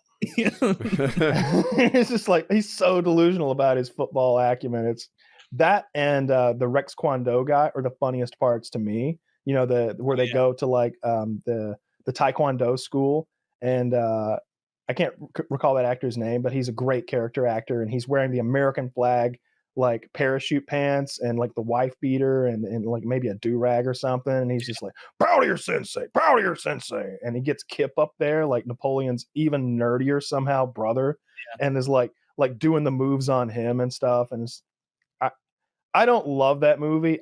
To me it's kind of, I don't know, I get kind of grossed out by just like watching it for a while. It's kind of weird. It's kind of a good pick. People love it so much, and I'm just like, look, I can kind of get pieces of it, but by and large, that was a stupid movie with bad humor. It was overrated for sure. I think it's overrated. That's a good pick. The like, it's funny you're talking about like the Uncle Remo or whatever. Like those parts were funny, but like every time I remember even watching it, like when Napoleon was on screen, especially talking to that girl, I was just like, this just makes me sad, and like I feel like this is a hopeless existence for everyone involved. So basically, our audience. Maybe they'll empathize with it. Yeah, it's an overrated one. This won't be on the list at all. But I'm just thinking, like, if personally, I watched that. You remember that movie Gone Girl with Ben Affleck? Yeah. Yes. I watched that, and I'm admittedly biased because I think Ben Affleck is a trash actor. I think he's shit, and I don't like most stuff that he's in. And I remember it was just all rave reviews. Everybody was talking about how great Gone Girl was, and it's like 3 hours long. And it is a great example of a movie that is just beating off the entire time about like, oh, we're building, we're building. Yeah, we're edging this movie out because we got 40 minutes of story and 3 hours of film. And it's like, just terrible. Like my grandparents were like, oh, there's this new movie called Gone Girl, and it's set in Cape Girardeau, which is like not near where they live. They're further south than that, but they're like, oh, neat. You know, a movie based in Missouri, very rare. And then all of us hated it. All of us, except for my mom. My mom thought it was good, but everybody else was like, this is shit. This is horrible. And Ben Affleck is the absolute worst. I can't do it. It's terrible. I thought it was just an okay movie. I thought it was worth the watch. I often get it confused with Gone Baby Gone because that has Casey Affleck in it. Which one's the one with the female boxer? Oh my God, that's neither of these movies. I think that's $1 Million Baby. That's $1 Million Baby. Did you also get confused about 3 men and a baby? You're thinking like, yeah, where Tom Selleck has the little kid. You know, Boss Baby, with the little animated. Yeah, I know that movie. Yeah, like anything with baby. Baby in it, you're getting confused. No, all right. So Gone Baby Gone is about a little kid being kidnapped, and Casey Affleck is a private eye hired to find her. Gone Girl is where it's sort of a ripped from the headlines kind of movie where Ben Affleck's wife, spoilers if you haven't seen the movie, and you should see it because it's good, so skip this part if you haven't seen it. Ben Affleck's wife fakes her own kidnapping and essentially frames him for it, and the media is turning on him, and there's this media machine that's making him look like he is a douche, but it's making him look like a murderer, and there's a difference between douchebag and murderer. And there's a big twist at the ending, and it's sort of a thriller. And Ben Affleck does a terrible job the whole time. I don't remember his acting performance sticking out to me as really shitty or really good. Maybe just passable, which is his general kind of like work ethic to me. He's been good. He was better when he was younger. I felt like as he's gotten older, I feel like he phones it in a lot. But like, I liked the Ben Affleck that was in the Kevin Smith movies. The one who was in like Dogma Mallrats or something. Dogma, Mallrats, stuff like that. I like Dazed and Confused, where he was like beating the shit out of a bunch of little kids. That was really cool. Ben Affleck was in that. I haven't seen the guy with the paddle that was like drilling holes in the paddle, like, I'm gonna get you after school. That was Ben Affleck? I believe so. I could be retarded. Oh, I am definitely retarded. I just didn't remember. I'm not sure. I've never seen Dazed and Confused. Really? You've that seen movie's that movie's really there's a few that I skip on purpose. I mean, well, it looks like a high quality film. It's got, the cover where the 4 people are poking their head in and silly faces. We have the chick from Resident Evil before she was in anything. You have Ben Jovovich. Yeah, she's one of the main characters. You have a bunch of people before they got famous. It was really kind of interesting. Oh, this is the movie where McConaughey's like, you know what I like about high school girls? I keep getting older and they stay the same age, and he says that. Yeah, he's Ben Affleck's in this. No, he is. He's in it. Yeah. I'm on the IMDb. I can't find his name. It's probably buried. He was a little bit part. Yeah, he wasn't a big part because it was a '93 movie. McConaughey was a bigger part. Yeah, I don't remember whether or not I liked that movie. You smoke, you'd be a lot cooler if you did. Yeah. You smoke, you'd be cooler if you did. Yeah. now it's Dale Gribble. Now Dale Gribble's up here mad at Hank for hiding the truth from Bobby. Dale, if you don't stop talking to my son about the Unabomber, I'm going to call the police. Now, boy, I know it's fun getting sucked and fucked by a Dyson vacuum cleaner. That's pretty good, too. We've all done it, Bobby. We've all fucked the Dyson. It's true. Even I've borrowed it and used it. Yeah, King of the Hill, another great background show. Yeah, I've seen it so many times though. I've seen it too much. I love that when it came out. Even my dad loved that. Like my dad was like, it's kind of like real life. Like this cartoon is kind of like small town America. And I'm like, it is. Like Peggy's my favorite character though. Really? Yeah. What I think like the most. I think that she has the most depth to her character. Really, like she's got all those she's. For one thing, she thinks so much of herself and it's all delusional, right? She thinks she can speak Spanish. She can't. She's so proud of being substitute teacher of the year, 2 years running or whatever the fuck. And it's just like you're a substitute teacher. Like they let anybody do that who isn't a pedophile or a felon. And sometimes they'll let anybody do that just about, except for, me and yeah, but Tiger King. Tiger King. I've seen episode 1. Kyle's finished it. Yes, I finished it. Other people, where are you? I've seen episode 1 and a bit into 2, but that's all I've seen. I think I'm in 2. Okay, not sure. All right, so I heard about Tiger King. I saw it on Netflix. It looks dumb. Like just the picture of it or whatever. Looks retarded. I would have never clicked it if you hadn't said so. Never would have clicked it. But I heard so many people talking about it. I heard Bert Kreischer talking about it. Lots of celebrities and lots of people I know were just like, you got to watch it. You got to watch it. You got to watch it. So we start watching this shit. And essentially, all right, so it's about people who keep tigers. Exotic cats. Big cats. Not just tigers. And there's this group of people across the country. One's in Myrtle Beach, one's in Bumfuck, Oklahoma, one's in Tampa, Florida. And they all have these parks where they have big cats, lions and tigers and bears and wolves and everything you can imagine. Alligators. Right? Yeah, it's like a zoo. They have their own little private zoos, and they are each one is more interesting than the last. One of these guys is a gay, mullet-wearing, gun-toting, polygamist homosexual with about 12 piercings on his face. He is the Tiger King. I like another one. He's funny. Another one, and they are not related, by the way. They know each other the same way that Richard and I know each other, because we sort of did the same thing. And there's like a community of people who did that same thing or do that same thing. And we all kind of know each other because we see each other at conventions and like whatever. Like we're in the same like sphere of influence. Well, there's this other guy in Myrtle Beach, also a polygamist, but the straight kind. He rides around on an elephant in his neighborhood, and he's got like 6 bitches. And you might think, oh, I bet this is one of those like Mormon deals where like Sarah plain and tall, Sarah short and stocky. No. He's got 6 hot bitches, all right? And he's got them all dressed up in leopard print and lion makeup. And like, here's he the dresses thing.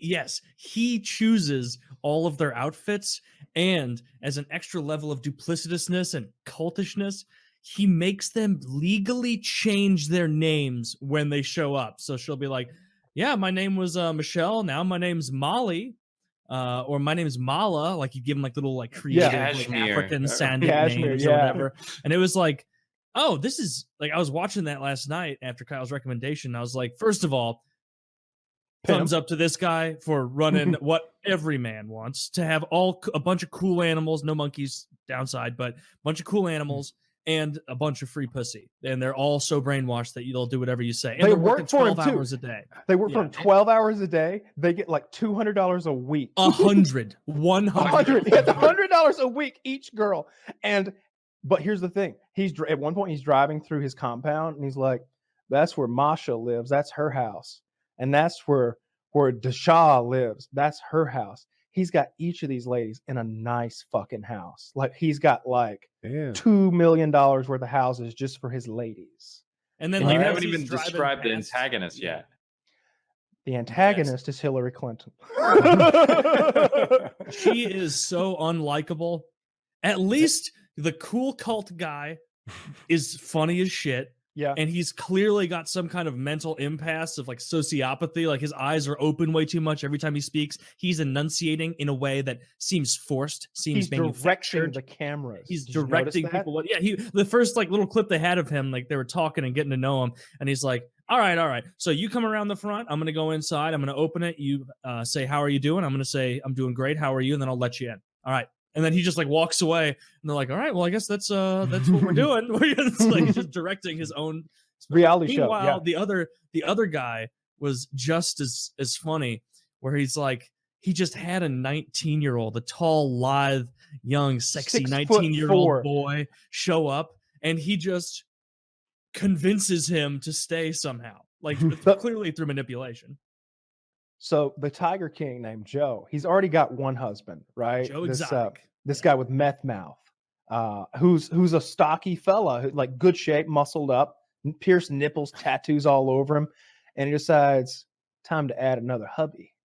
And this 19-year-old guy like comes into his little sphere of influence, and they make a good point to explain to you, dude wears a size 16 shoe.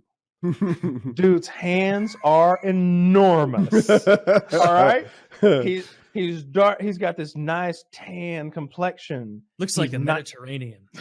Big hands. They go over the hands like twice. The feet at least twice. The hands at least 3 times. They're letting you know this guy's got a hog. All right, and Joe is all about it. And Joe asks him. He's like, I asked him, just how straight are you? And he said, pretty straight. And I said, let me ask you this. When you watch porn? Yeah, I watch porn. Well, when you watch porn, do you like to see the guy doing the girl with a little penis or a big one? And he said, well, I like to see it with the big one. I said, well, you ain't that straight. That's when I began molding his mind into basically being a receptacle for my penis when I am willing. And it's like I don't know who was the receptacle for who. I bet it was getting tossed around a bit. I get it's probably irrelevant, but essentially 2 polygamists in this show right off the bat. Okay.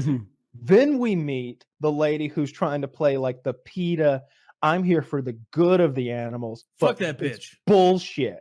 Because she's doing the exact same thing they're doing. I hope a tiger kills her. But she's using the angle of I'm here for the good of the animals. They're just breeding cubs to let people pay to pet them. I charge people to look at animals. and I should be the only one who can do that. And she's trying to shut everybody else down by getting these like laws passed against what She's they trying to have a do. monopoly, basically. She wants a monopoly over what she's got. She is so evil. I don't want to spoil anything. Let me just go over some of the. Can I jump in? Yes, please. So I haven't seen as much as Kyle have. I watched the first episode, and even I'm a little bit like, what makes her the good guy? Yeah, and she pictures herself as the good guy. She said, and the bad guys are like, man, fuck animal rights people. And, they're shooting into the lake. This is what I do to animal rights. Cacao, cacao, cacao, cacao. They put tannerite in a mannequin's crotch. Took them like 4 shots to hit the thing the size of a jar of peanut butter from nowhere. I am an average shot, and I can hit tannerite. Like that's not hard. Anyway, she has a limp wrist though. Yes. We don't stand for that here in PKA. And a mouthful of dick. Anyway, they all keep tigers. And she's saying they keep tigers the wrong way.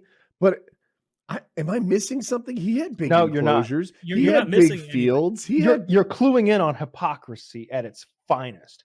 And look, I'm not going to spoil who is what or what is who or talk about characters who will be introduced. Here are some of the high points of the show. Some of the things that I want to. I think you can go into it a little bit. Sorry to interrupt, but I think you can, because what happens in the show, it's not a spoiler. It's watching how it rolls out. That's so entertaining. Like telling him that he's a polygamist, that doesn't spoil anything. It's just watching the way they behave. Well, there are some things that happen that would be spoilers. Let me just tell you, this is an incredible real life drama that they captured on camera. I texted you guys earlier with like some of the I'll call them bullet points, and these are some things that happen in the show. Again, these aren't spoilers. These are things that happen. I'm not telling you who they happen to, or maybe it's even characters you haven't met yet in episode 1. Here we go: cults, murder, suicide, arson, prison time, polygamy, gold diggers, animal cruelty, meth, animal attacks, guns, explosives, boiling crocodiles, swingers, and presidential campaigns. These are all things that are the main characters of this show will be involved with and will all happen on camera. There will be a death essentially on camera. There is a disfigurement that happens on camera. There is a tiger attack on camera. Is that why the guy has that crutch thing in episode 1? Actually, no. He has no legs. That's because that happened in a zipline accident. The most white trash ever way to lose your leg. Okay. He could have kept them, but he was working 16 hours a day for Joe, walking around on the tiger farm, and his feet got infected or something. They had to take his legs up to like the mid thigh, and so now he's got these like cool like prosthetics. He's like, a lot of people ask me, did the tigers eat your legs? Nah, ziplining. Yeah, now I fell down and totally crushed my feet, and good prognosis until Joe, he said you got to get back to work, and so I came back and I'm walking around on them, and like every single thing, from what I've seen, I'm thinking I might have got through all of episode 2 and part of 3 because I just had it on autoplay, and every single person who is caught in the wake of at least the 2 cult leader guys, the 2 polygamists, they all blame themselves for anything bad that happens to them. None of them blame the cult leader, at least so far. It's like, it's a master class in just manipulation for these people. They're all great manipulators, every one of them. Even Carol doesn't pay her employees. That made me volunteers. Like at least the other guys pay like $100 a week. $100 a week or $200 a week. And at least those guys are getting dick. She does not pay them. And it's a cult there too, essentially, because it reminded me so much of cults I've heard about, where like once you've been here a year, you get a red shirt. After it's like a Scientology structure. After 2 years, a green shirt, and she's like, I don't really start noticing people until they've been here for 5 years, and I'm just like, I've seen you around a lot. And she's got this fake Hillary Clinton thing where she rolls her eyes and does these fake laughs. So Hillary Clinton. I want a tiger to kill her so much. I want so her much. Let me just say this: there's a lot of people in this documentary that want her dead. And there's a few that take some steps to make that happen. Yes. They tell you that in the No, opening but, like, episode, right? Yeah, we're talking about the dude part- flying around helicopters wanting to drop grenades and Yeah. shit. That part was No, cool, no, but, like, the no. blasé way Contract that killer. she- That was a joke. There are people who take steps. All right. He joked about, what if we drop some grenades? Steps are taken. Do you remember the clip? Plans are put in motion. And it was in the same clip as the shirt thing you're talking about, Kyle. So I'm sure all of us remember if that was episode 1, where some yellow shirt volunteer, blue shirt or whatever, like they're all in like a natural setting outside of some building, you know, all getting ready to work. And she's just joking with this woman, like, are you going to be home for Christmas this year? And the volunteer is like, no Christmas for me. I haven't had Christmas in many years. And it's like, and she's like, oh, that's so funny. All right, now go clean up tiger shit in my dirty ass pseudo zoo. And it's like, man, that was when it fully, like when she went off the precipice where she can't be redeemed for me, where it's like, man, you are up on your fucking high horse so hard on this gay guy who just wants some nice dick and this sociopath who just wants good pussy and tigers. And you are fucking conscripting armies of stupid women who would otherwise be involved in multi-level marketing schemes and getting them to. I could be selling clean up your Amway tiger. or Amy Yeah. or Avon. Yeah, you could have had a pink Cadillac by now. I could have bitch. been. Yeah, exactly. Yeah, so, Yeah. like basically, and then they did a walkthrough of her kind of version of the zoo compared to gay guy harem and straight guy harems. Mm-hmm. Hers looks horrible in Does it? comparison. It's Yeah. it's so overgrown. Like they were taking pictures and videos of like how you can't even see through the brush and the weeds growing up next to the side of the cage because it's so overgrown that like you have to go to certain angles to even see the tigers. And say what you will about those other two assholes, at least when you were looking at the clips of their businesses, you can see the tigers. They've got shit to play with. It looks like a zoo. It doesn't look like you threw a tiger in a bunch of chicken wire. They let the patrons hold the cubs. You know, they take selfies with them and stuff. Yeah. Enclosures look bigger too. Yeah, that's a big part of their money making operation. It's called cub petting, and so here's the problem with that. Personally, I don't have a problem with it because these are endangered animals. There's 4,000 alive in the wild and like 15,000 in America in captivity or some shit like that. If they didn't want us to do this, they should have fucked better in the wild. Yeah, they should have. Look, first of all, I hate cats, so I don't care what happens to them. If this was dogs, I'd be like, whoa. That's a little fucked up. What if it was but fuck hyenas cats. or coyotes? I don't fuck about hyenas. I'm not sure what genus they hail from, Yeah, I think I but was fuck wrong hyenas about too. that. They're closer to cats than dogs. Apparently. I don't care what those things are with those big lady cocks they have. It's creepy. And the lady has her babies through like a long penis-like vagina.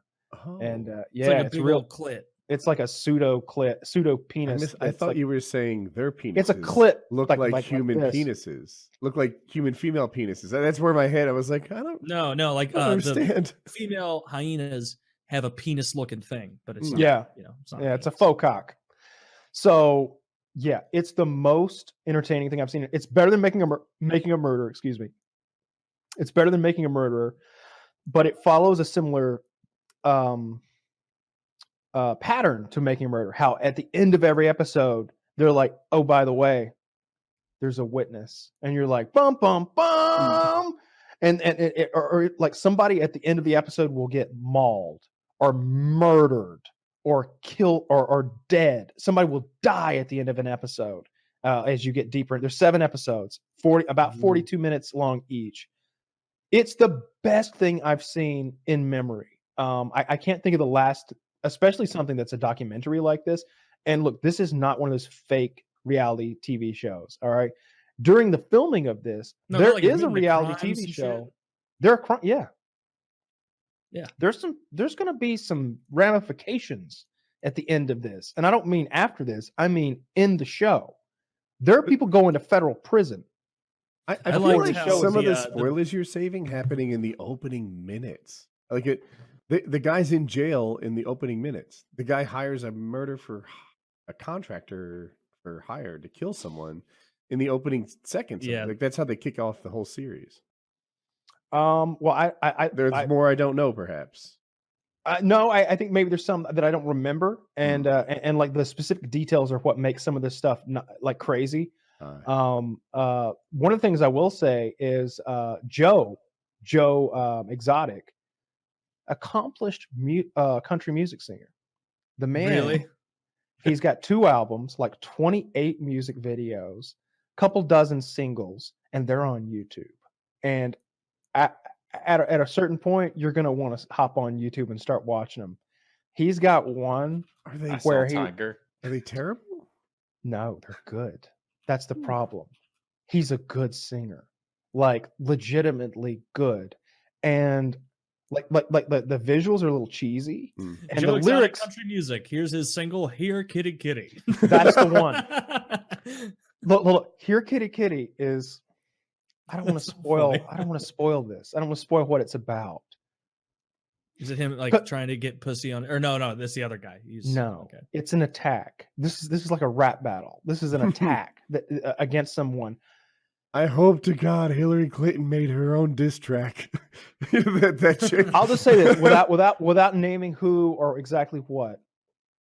Someone murdered someone clearly in the show. And he made a song about how that other person murdered someone with an impersonator of them that looks so close that you do a double take. This guy rules. This guy is so cool. Cool guy of the week so far. Cool guy of the week. Well, I can't give it to him because the Harlem of Bitches guy in fucking Florida, he's doing a good job. Doc is the man. Doc literally has like, they interview like one of his former ladies. She's like, I was 19 and my dad was like, don't fall in love with your boss. And I was like, well, I'm not. And then the next thing I know, he was paying for my titty implants and I didn't really want to get them, but it was more like they just scheduled the appointment and told me when I was going to go. And then they show her with the new boobs. And it's like, it's a good thing you went, honey. That was a good move. But also the way she was saying, she's like, and I didn't really want the tits, but all I had in my head was, I would get a couple days rest. Recover from surgery, and I wanted the rest so bad I got new boobs. So, she got some nice boobies, and it was an improvement. All right, you get to take those home with you. Yeah, you're gonna keep those when you leave the cult. Yeah, you get to have those after the cult's done. You could tell she missed the cult. She was like talking a little shit on it, but it was like almost longingly. Yeah, I wish they'd been like, would you like to go back? Well, I don't know. Maybe if we paid a little more. It was like she was down to go back. Because her new life involved splitting her own wood for her heat in her home, and I could tell maybe she missed whatever like mansion that Doc had her set up in, or hanging out with tigers and riding elephants. And God, starting a cult, good idea. I feel like Doc is going to say, why would I take you back? You're like 24 now. He has a harem. He has like 6 ladies, and like some of them have been there for like. I called it too. I called it. We were watching, and I was like, I think this guy's got a cult. I was like, notice how like all of his employees are like hot chicks, like all of them. Like you go to Joe's place, and he's literally hired ex-felons, right? Yeah. Off Craigslist. They all look like carnies. They look, they carnies. look That's like a good. carnies, Yeah, yeah. they're grizzled, lots of missing teeth, long straggly hair. He's got them living in single wide trailers with 1 AC unit and no running water. Hardly. There's rodents in their house. Then you go over to the other guy's place, and he's got 6 rather attractive ladies, 20 to 30 years old, living in nice houses, dressed up however he wants them to, which is pretty scantily clad most of the time. Yeah. For a petting tiger session for children, that's. Oh, I want to go. I want to go. Yeah, the one guys were getting like expired meat or some shit from Walmart. Oh, I was going to talk about that in the back of the semi. Yeah. So to feed the tigers is an incredibly expensive thing. Yeah. Joe Exotic has about 230, 250 tigers. All right. These are huge animals. They stand up. They're like 10, 11 feet tall or something like that.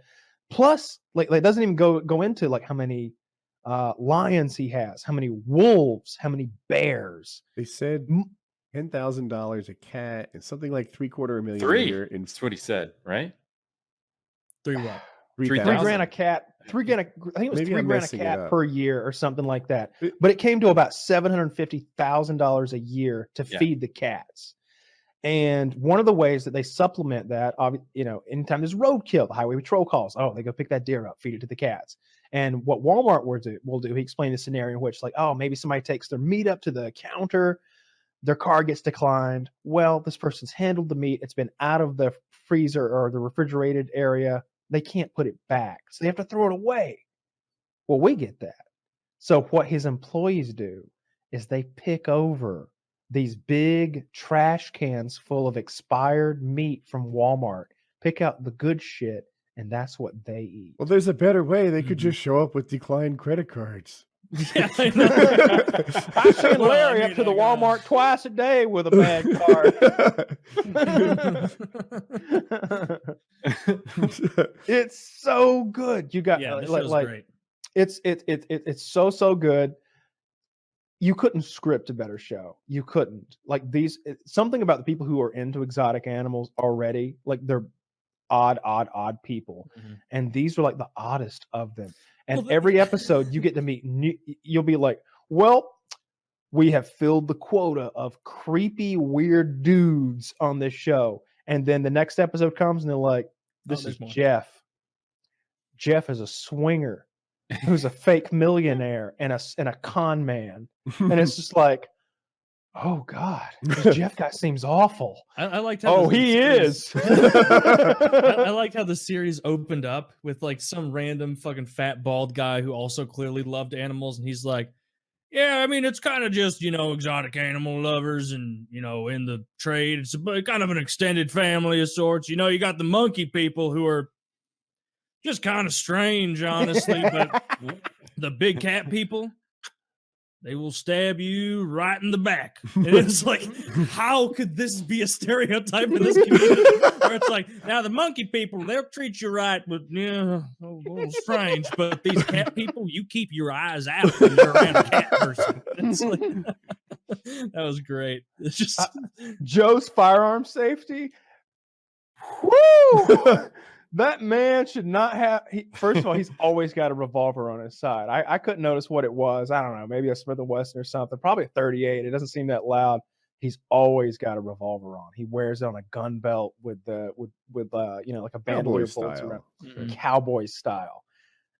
That's just part of one of his fetishes. There's a part where he wears that somebody. Yeah. This is a minor spoiler. This is a tiny little thing that happens in one episode, but. He thinks somebody sprayed his boots with cologne, which cats are crazy about. They freak out over it. And so he's in the cage by himself. In a bad way. Okay. It's on his boots. It's on him. So he's in the cage with a couple of tigers, and this tiger's clearly interested in his shoe. And he's like, shoe. Come on now. I'm trying to do my little thing for the camera. Tiger bites his boot, and he's got good boots on to his credit. But it bites his boot and starts dragging him. And he's hitting the tiger in the head with a cane, like a stick. It's not injuring the tiger, but it's like, come on, let me go. And finally, he goes with a pistol and he's just shoots right next to its head. Bang! And the cat drops him. And he's like, the fuck? I didn't know you had that. Well, this has changed the equation. Now the other two cats are honing in on him, because he's down now, right? And he's just like, I'll shoot you right between the fucking eyes. Nobody was coming to help Joe. It was just Joe in the cage with 3 fucking 800-pound tigers or something like that, and him with 5 shots left in his 6-shooter, just I'll shoot you right between the fucking eyes, trying to limp away. I can't wait. This does show's Joe great. have a leg problem? I'm getting my he's on a crutch. He's got a knee brace and a crutch on and off because we're hopping around through time a little bit. It's hard to follow. No, is the knee brace thing related to that attack? No, he had that before the attack and during the attack. That's not explained. Okay. I don't know. I think it's some meniscus tear or some chronic injury. Zip line related also. Probably something real white trash. Why is zip line white trash? It's not to me. I don't know. I'm just saying that. I guess zip line to me is exotic vacation. You know, like I went to Belize and took a zip line, or through the rainforest of the Amazon. There's a zip line. Stone Mountain zip line. I've done a good bit of zip lining. I'm a big fan. I like it a lot. Hey, did you see McMillions? I haven't seen. What is it? It? Yes, is that a McGregor thing? So no. Because I was going to say, as a fellow Georgian, McMillions is about the mafia-involved conspiracy to defraud the Monopoly McDonald's game. I've heard of it. Yeah, I want to watch that. I'll watch that after Tiger Man or whatever the fuck. Tiger King is the shit, dude. Like I'm telling you, this Joe Exotic guy is the star, but he's got a supporting cast like none other. Like I'm telling you, like, what do you get to his wedding? His 3-way wedding. His 3-way gay wedding, dude. The guy who plays the female harem guy. Is his name Doc? Is that what it is? Doc. Yeah. He behaves like a villain cast in an 80s B movie, like way over the top in the way he clips his words at the end, and everything is spoken in a very odd open-mouthed form. It's like, oh, you're like you like got to Earth 4 days ago, and you're like looking at humans trying to figure this shit out. Like, that's what you know what I mean. And his eyes. He's like John Malkovich in Con Air. Yeah, he's fucking. He is absurd. He's Cyrus the Virus from Con Air. No, we're not going to rape her yet. Okay, she's a hostage. Yeah, and Danny Trejo's like, I don't know. I like to rape another bitch. Why is hostage and no raping mutually exclusive? No. Because we want to be able to negotiate for her. Okay. Con Air's good. That she will be worthless. Yeah. So Steve Buscemi. Yeah, I like Steve Buscemi. He's good. It's like wheeling him into Hannibal Lecter shit. I feel like it's masochist to not rape her, right? He's implying that she'll have no value if she's raped. Really, women still have value post sexual assault. I think enlighten yourself. I think maybe it was going to be like maybe a MAPE. You know, a murder rape. Well, I will admit they're less valuable after. Yeah, his like prison name was like Johnny 73 or something because he had like 73 rapes and he had a tattoo for every lady he'd raped. Danny Trejo plays a real bad guy in that movie. What an absolute monster! just like it's time to add another tattoo, you bitch. It's like just some like people sitting in the writer's room and they're like, it's just spitball in here. Maybe he's raped 73 people. How do they know he's raped? Well, you haven't thought about this yet, have you? Why does it have to be a stereotypical Jewish writer? I don't know. That was funnier to me. No, I can tell. Yeah, so check out Tiger King if you're listening to this. I promise you won't be disappointed. We're going to be talking about it next week because I'm sure the guys will. Yeah, we'll get caught finish up. It off. Watch a few more. It's so good. I promise you, you're not going to believe what happens in the like 3rd, 4th, 5th episodes. And by the end, it's like, well, shit, you don't come back from that, do you? I think part of what makes it so good is you're both looking at a bunch of absurd shit and you're being clued in to an entire community and category of people that nobody knew existed. Mm-hmm. I didn't know there were stereotypes about exotic animal owners that own different kinds. I didn't know they had little rivalries and spats where they threatened to kill each other and had harems of women that they had sex with. The only person I know who has anything like that is at an ox ranch, right? But that's kind of different. Like he doesn't really treat them like pets. I mean, he's got the wolf, but that how many bitches are in his harem? Less than 6. We're not gonna get into all that. I mean, he's got a lovely wife. All right, just leave it at that. Less than Doc. So yeah, and we run a whole racket. And then we end up in jail, and then we're on 60 days in, and we have to make up better paperwork so we don't get pulled. Dude, I watched 60 Days In with you. Was that last night? I think it was last night. That was last night. Yeah. I was expecting to watch that show. I'd never seen an episode before. And I was like, usually when I do gaming, I like to play for at least 4 hours, and I don't think I'll be on that long tonight. So I'm just going to watch 60 Days In. I watched almost 5 hours of 60 Days In, and that show is awesome. I've seen every episode. What season are you watching? I'm watching season 5. It's got Abner. Abner's very cool. I like him, although I'm starting. It's episode 5 now. We watched 5 45-minute episodes last night, and it's getting to the point now where like episode 3 or so, he's Mr. So for people who haven't seen it, he's this Abner the Hispanic Chicano guy. Yeah. Yes, the Chicano guy. He used to be a Latin king, but now he's going in there pretending to be in the Chicano gang because apparently they're big rivals. And his story is, or basically for people who don't know, this story is you people sign up, you go into a prison for 60 days, 60 days in, and they have a quote unquote mission while they're in there. And these people do not fully comprehend that they're not necessary for any of these missions. This is a pretense for the show. And so like when they're getting interviewed, like, I mean, I'm really trying to complete the mission. It's like, dude, come on. We're in here to watch you get fucked with a little bit. But this Abner guy, he is talking up a big game. Like, I was in prison for X amount of years and I was an enforcer for the Latin kings. And so I know exactly what's coming. And so early on, he's like yelling, threatening people. Then by episode like 3, 4, 5, the other prisoners start to figure out that like, he'll yell at you about how he's an enforcer, and that's it. He'll like get right up in your face and be like, you touch my stuff and I'll beat your fucking ass, man. I've been around the block. You think I haven't? You think I wouldn't? And like get right up in the face, say I'm gonna beat your ass. Nothing. And they're starting to figure him out. Oh, he beat that one child up though. The one child? Well, I haven't gotten to that yet. You didn't see him bitch slap the guy yet? Oh, yeah, he like slapped a guy, but it wasn't a. He slapped the piss out of that kid. Oh, well, then I'm thinking of someone else then, because then it's episode 5 that hasn't happened yet. He hasn't open hand or fucked somebody yet. It was the kid who was like racially confused. Racially confused. He's like half black, half Hawaiian, and like he wanted to like be able to hang out with the Mexicans and the blacks or something.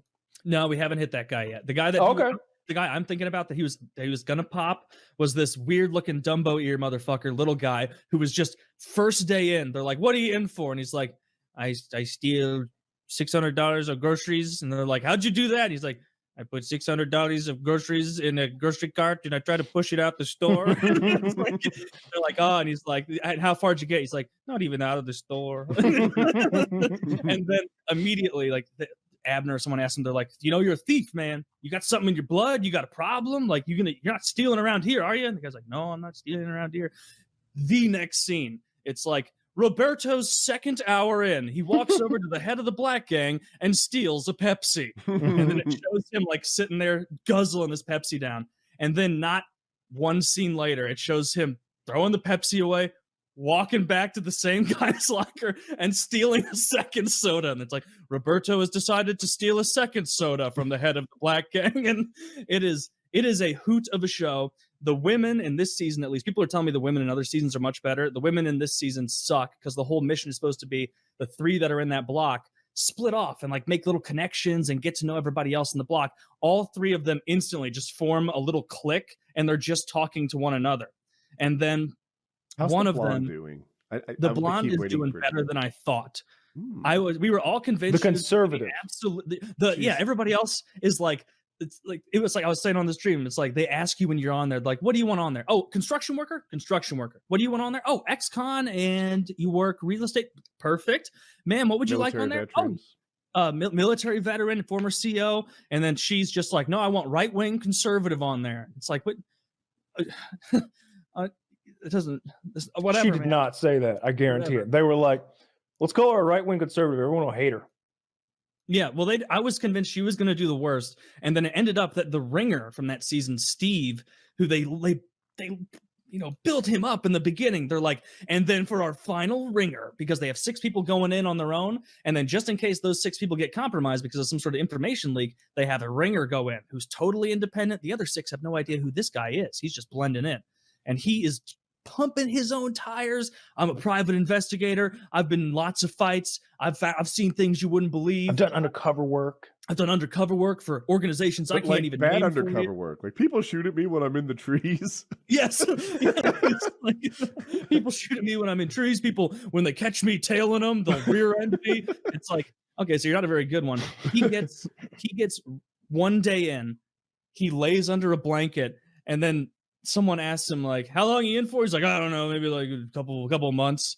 And then like the black guy walks over to the camera in the corner. He's like, "Shit, you on like 60 days in?" it was day 1, and the guy's like hiding under his cover, like, "Oh no, I've been here for 40 minutes and I'm already exposed." And then all of these inmates in there know that they're being recorded. And so two of these crazy people start talking about a way to get drugs in that they're clearly not actually using.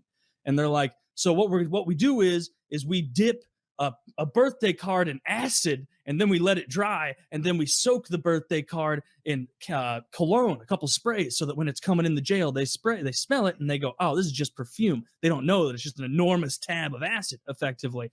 And this guy laying down is like, jackpot. And as if the problem in U.S. prisons is LSD. And so immediately, he's been in there for 1 hour, shows him like interviewing, and he's like, I found what I needed. I'm out of here. Day one. Yep. And the way you get out is you go, ooh, like you're supposed to walk up to the camera and be like, ooh, grabbing your shoulder. Ooh, my shoulders. Ugh. Ooh, whoa. Doing that. And by just a couple minutes in, he's walking around going, ooh, both of them now. Please, like walking up and he loses his mind to the point because they're not responding to him because they're like, bitch, this is a show. You're not actually on a mission. We need you to be entertaining in there. You're content. He walks over to the payphone, calls them, and is like, I've been doing the sign. Have you been missing my sign? Have you been missing it? They're like, just stay in there. We're not interested in LSD. You can find more stuff for us. And he's like, I'll tell you what. I'm making the sign again right now, and you're going to be in here in 10 minutes, or I'm going to stand on this table in the middle of this pod, and all of these motherfuckers are going to know what's going down. And immediately they're like, get Steve out of there. He's going to ruin the whole show. And so they just pull him out. And Steve's like, I thought they were going to put me on a different assignment because I discovered it so quickly. And then they just told me, you can't threaten us and expect to stay on the show. Do you know how hard it is to get kicked out of prison? And so that guy is lowest of the power ranking. Highest power ranking now is the black guy who's a cop, because he's already becoming a ranking member of the gang. Like, he's screaming at people, being very alpha. He's going overboard a little bit. Guy's jacked. Yeah, he looks good. And he's threatening. When somehow, maybe I saw his face or like collarbone up, and I'm like, he looked pretty skinny, a little skinny to get by in prison. And then I saw him longer, and it was like, what the fuck? He could be a wide receiver or something. Like, he's a fit, big guy.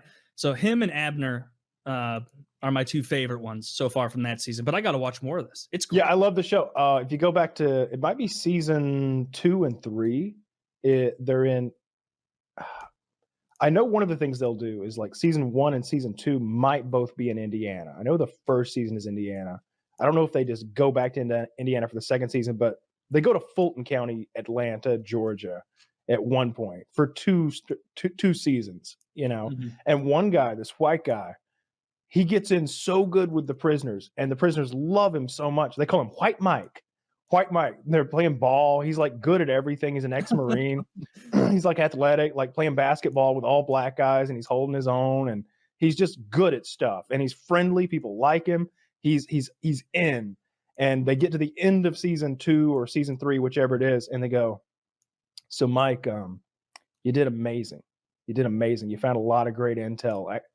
We got to ask you though, would you like to do 60 more days? And he's like, I need to think about that. Yeah. The next day he's like, you son of a bitch, I'm in. He was doing so well, he's in for 120. He does 120. And they earn $1,000 a day. Am I right on that? We've done a lot of research to determine what they get paid. It's impossible that it's $1,000 a day, though. If you look at the economics of an A&E show, like there's just not enough money involved for that to be profitable. With like, let's call it 8 contestants, $8,000 a day for 60 days. It's not going to work out. It's a lot of money. I think us doing math could be a new tentpole topic. It's $480,000, I think, just off the top of my head. But it's hard to do this and do the math in my head. But still, it seems like too much. I think I read that they pay them maybe $10,000 a month each or something like that, which is still a lot of money. I was guessing, yeah. I feel like that's enough to draw a lot of people in, but not so much that it breaks the bank for a show. You know, another motherfucker on that season 5 that I like, who he's like this, he's a super fan. His only thing it says under his name is fan of the show. And he was like, his like intro was like, you know what? I've watched every episode and I just don't want to be the first one who gets kicked out, but I think I'm going to do okay. You know, I've watched enough episodes. And he gets in there right away and there's someone screaming on the floor having a seizure. And he's like, I always watch the onboarding process and I thought, man, how are people getting scared already? I got to tell you, I'm very frightened. And I like this dude. Yeah, he's a likable guy. He's just a bit doughy, and you know his nips are always showing. But he does one thing in the middle him more. where every time he's like getting interviewed, he's like, I have no idea what's going on, and I don't know what I'm doing. Like he's very like upfront about it. Guy. I know He's a self-confidence like, in admitting. Yes, in the beginning. Oh, he's the preacher man, right? Yes, he's the one that like right in the middle of a big get together, he goes, Bible study. And that guy, he's walking around. That guy beta mails his way to second in command, which is fitting as a beta. He gets to the point where he is number 2 of all the whites, and the leader of the whites has him as like his, I don't know, his commander or something. He's the one who like goes out and organizes. He's the one who delivers the orders. And obviously it's a very racially tense thing in there. So like the whites are probably more racist than any other race because they're often outnumbered. And well, in any case, they make up for it with aggression. Not just that, they make up for it with overt racism. Whereas like the blacks aren't always talking about whitey, you know, but the whites seem to be awfully concerned with what the other races are up to. And so like the preacher man, who's the plant, will be talking with like the number 1 in command white guy. And he'll be dropping some N-bombs, and he'll be talking about like all sorts of things that I won't go into. And the preacher man just got to be like, yeah, that's how they are. There was something where it like showed him to like the preacher man talking to him, being like, yeah, okay, yeah. And then the guy walks around him, and the preacher man's the last one leaving the room, and he just looks up at the camera and goes, fuck. And he's like just all scared. But he basically like he was trying to call the Bible study, but like he was clearly trying to do it the way that he thinks prisoners walk. He was walking around going like, Bible study. Hey y'all, Bible study down here. Nobody comes to his Bible study. He's sitting there by himself.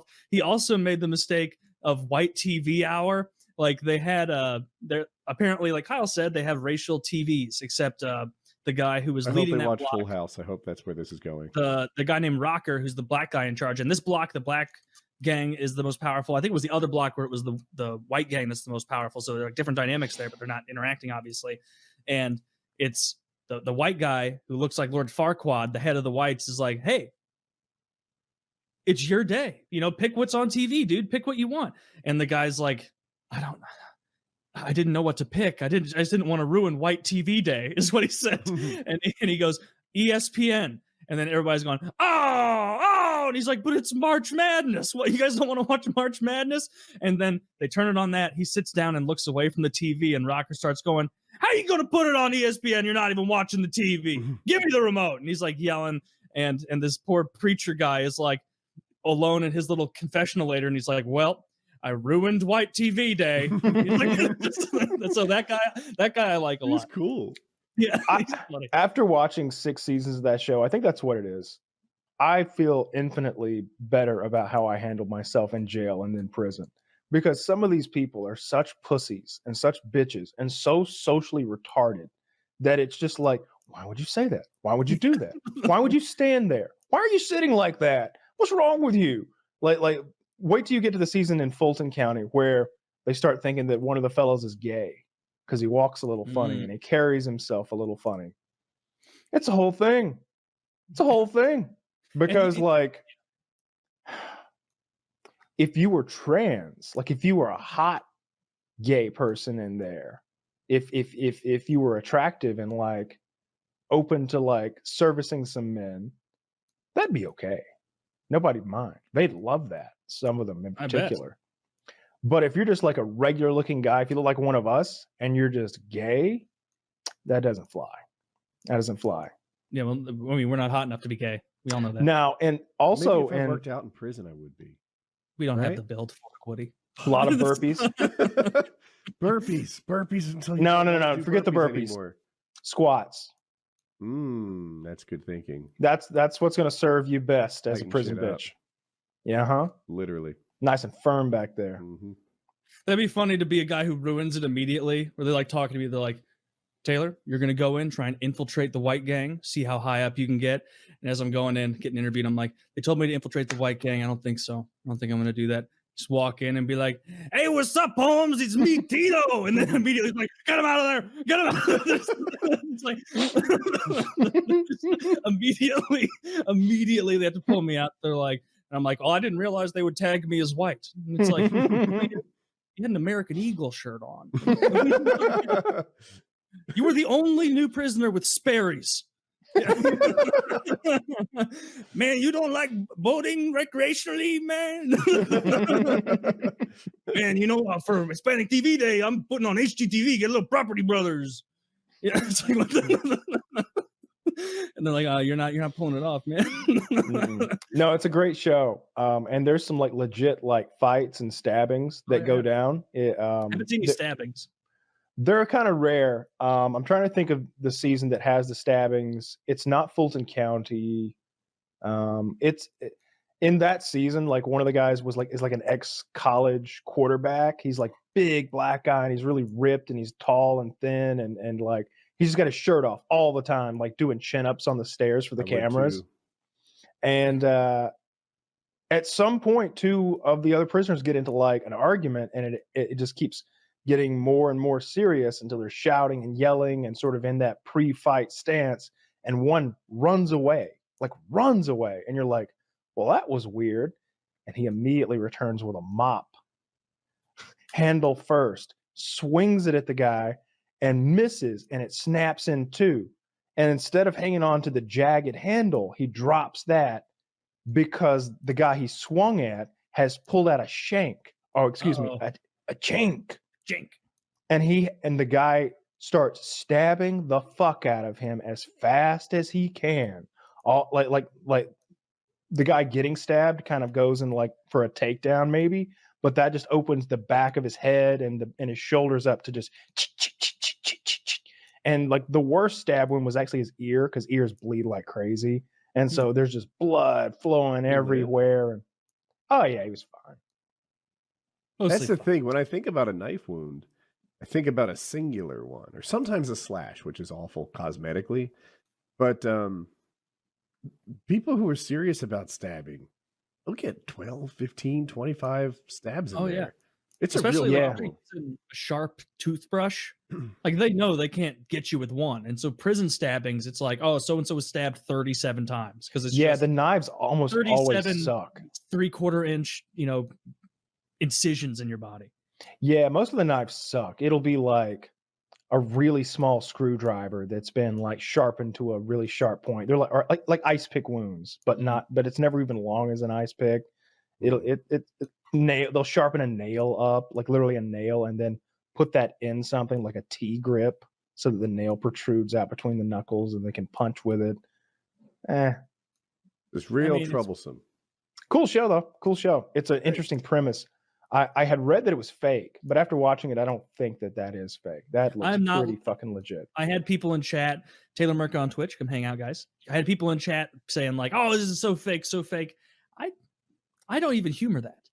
Like, it's better to believe it's real. I don't want to go into it trying to poke holes that much, unless it's really over the top obvious. I don't think it's fake. I think that the way they edit it sometimes can be to like pump up the drama.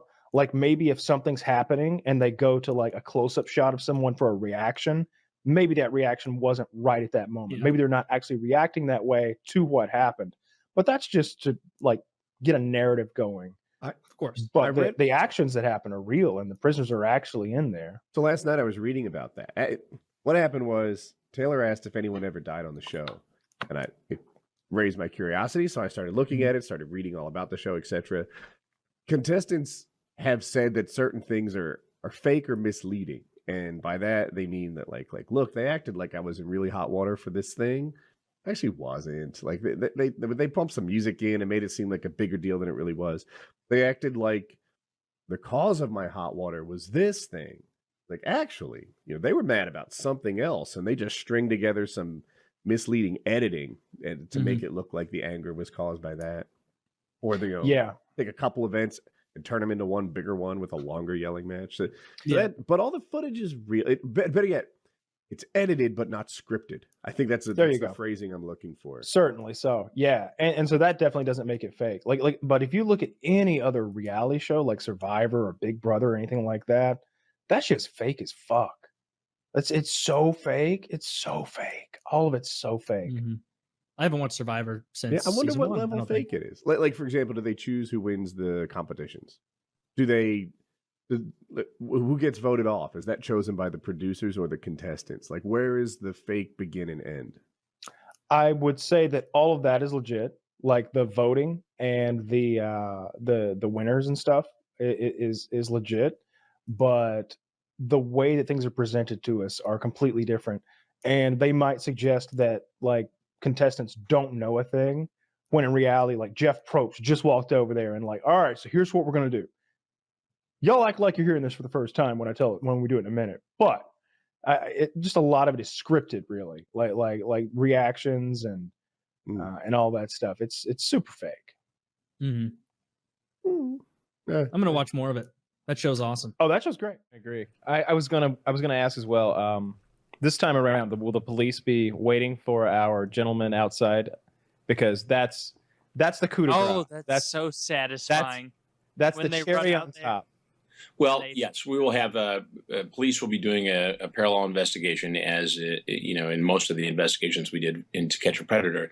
The first two we did not have police doing a parallel investigation, and two things happened. One, it was a little unsatisfying for the viewers to see this guy just walk off into the sunset. And even though police did and prosecutors did make cases against some of these guys, including the rabbi and the naked guy and some of the others, it made more sense to kind of involve the police and let them do their own investigation and get their own version of the transcripts from our online decoys and take it from there. What was the most shocking, the most bizarre thing that either you read in the transcripts or perhaps the suspect did once they got to the decoy house? Because I've seen and heard so many things, and I sometimes I feel like I can read it on your face when you're conducting that. You're just, what were you thinking? Are you ever embarrassed reading the transcripts? Yes. Thank you.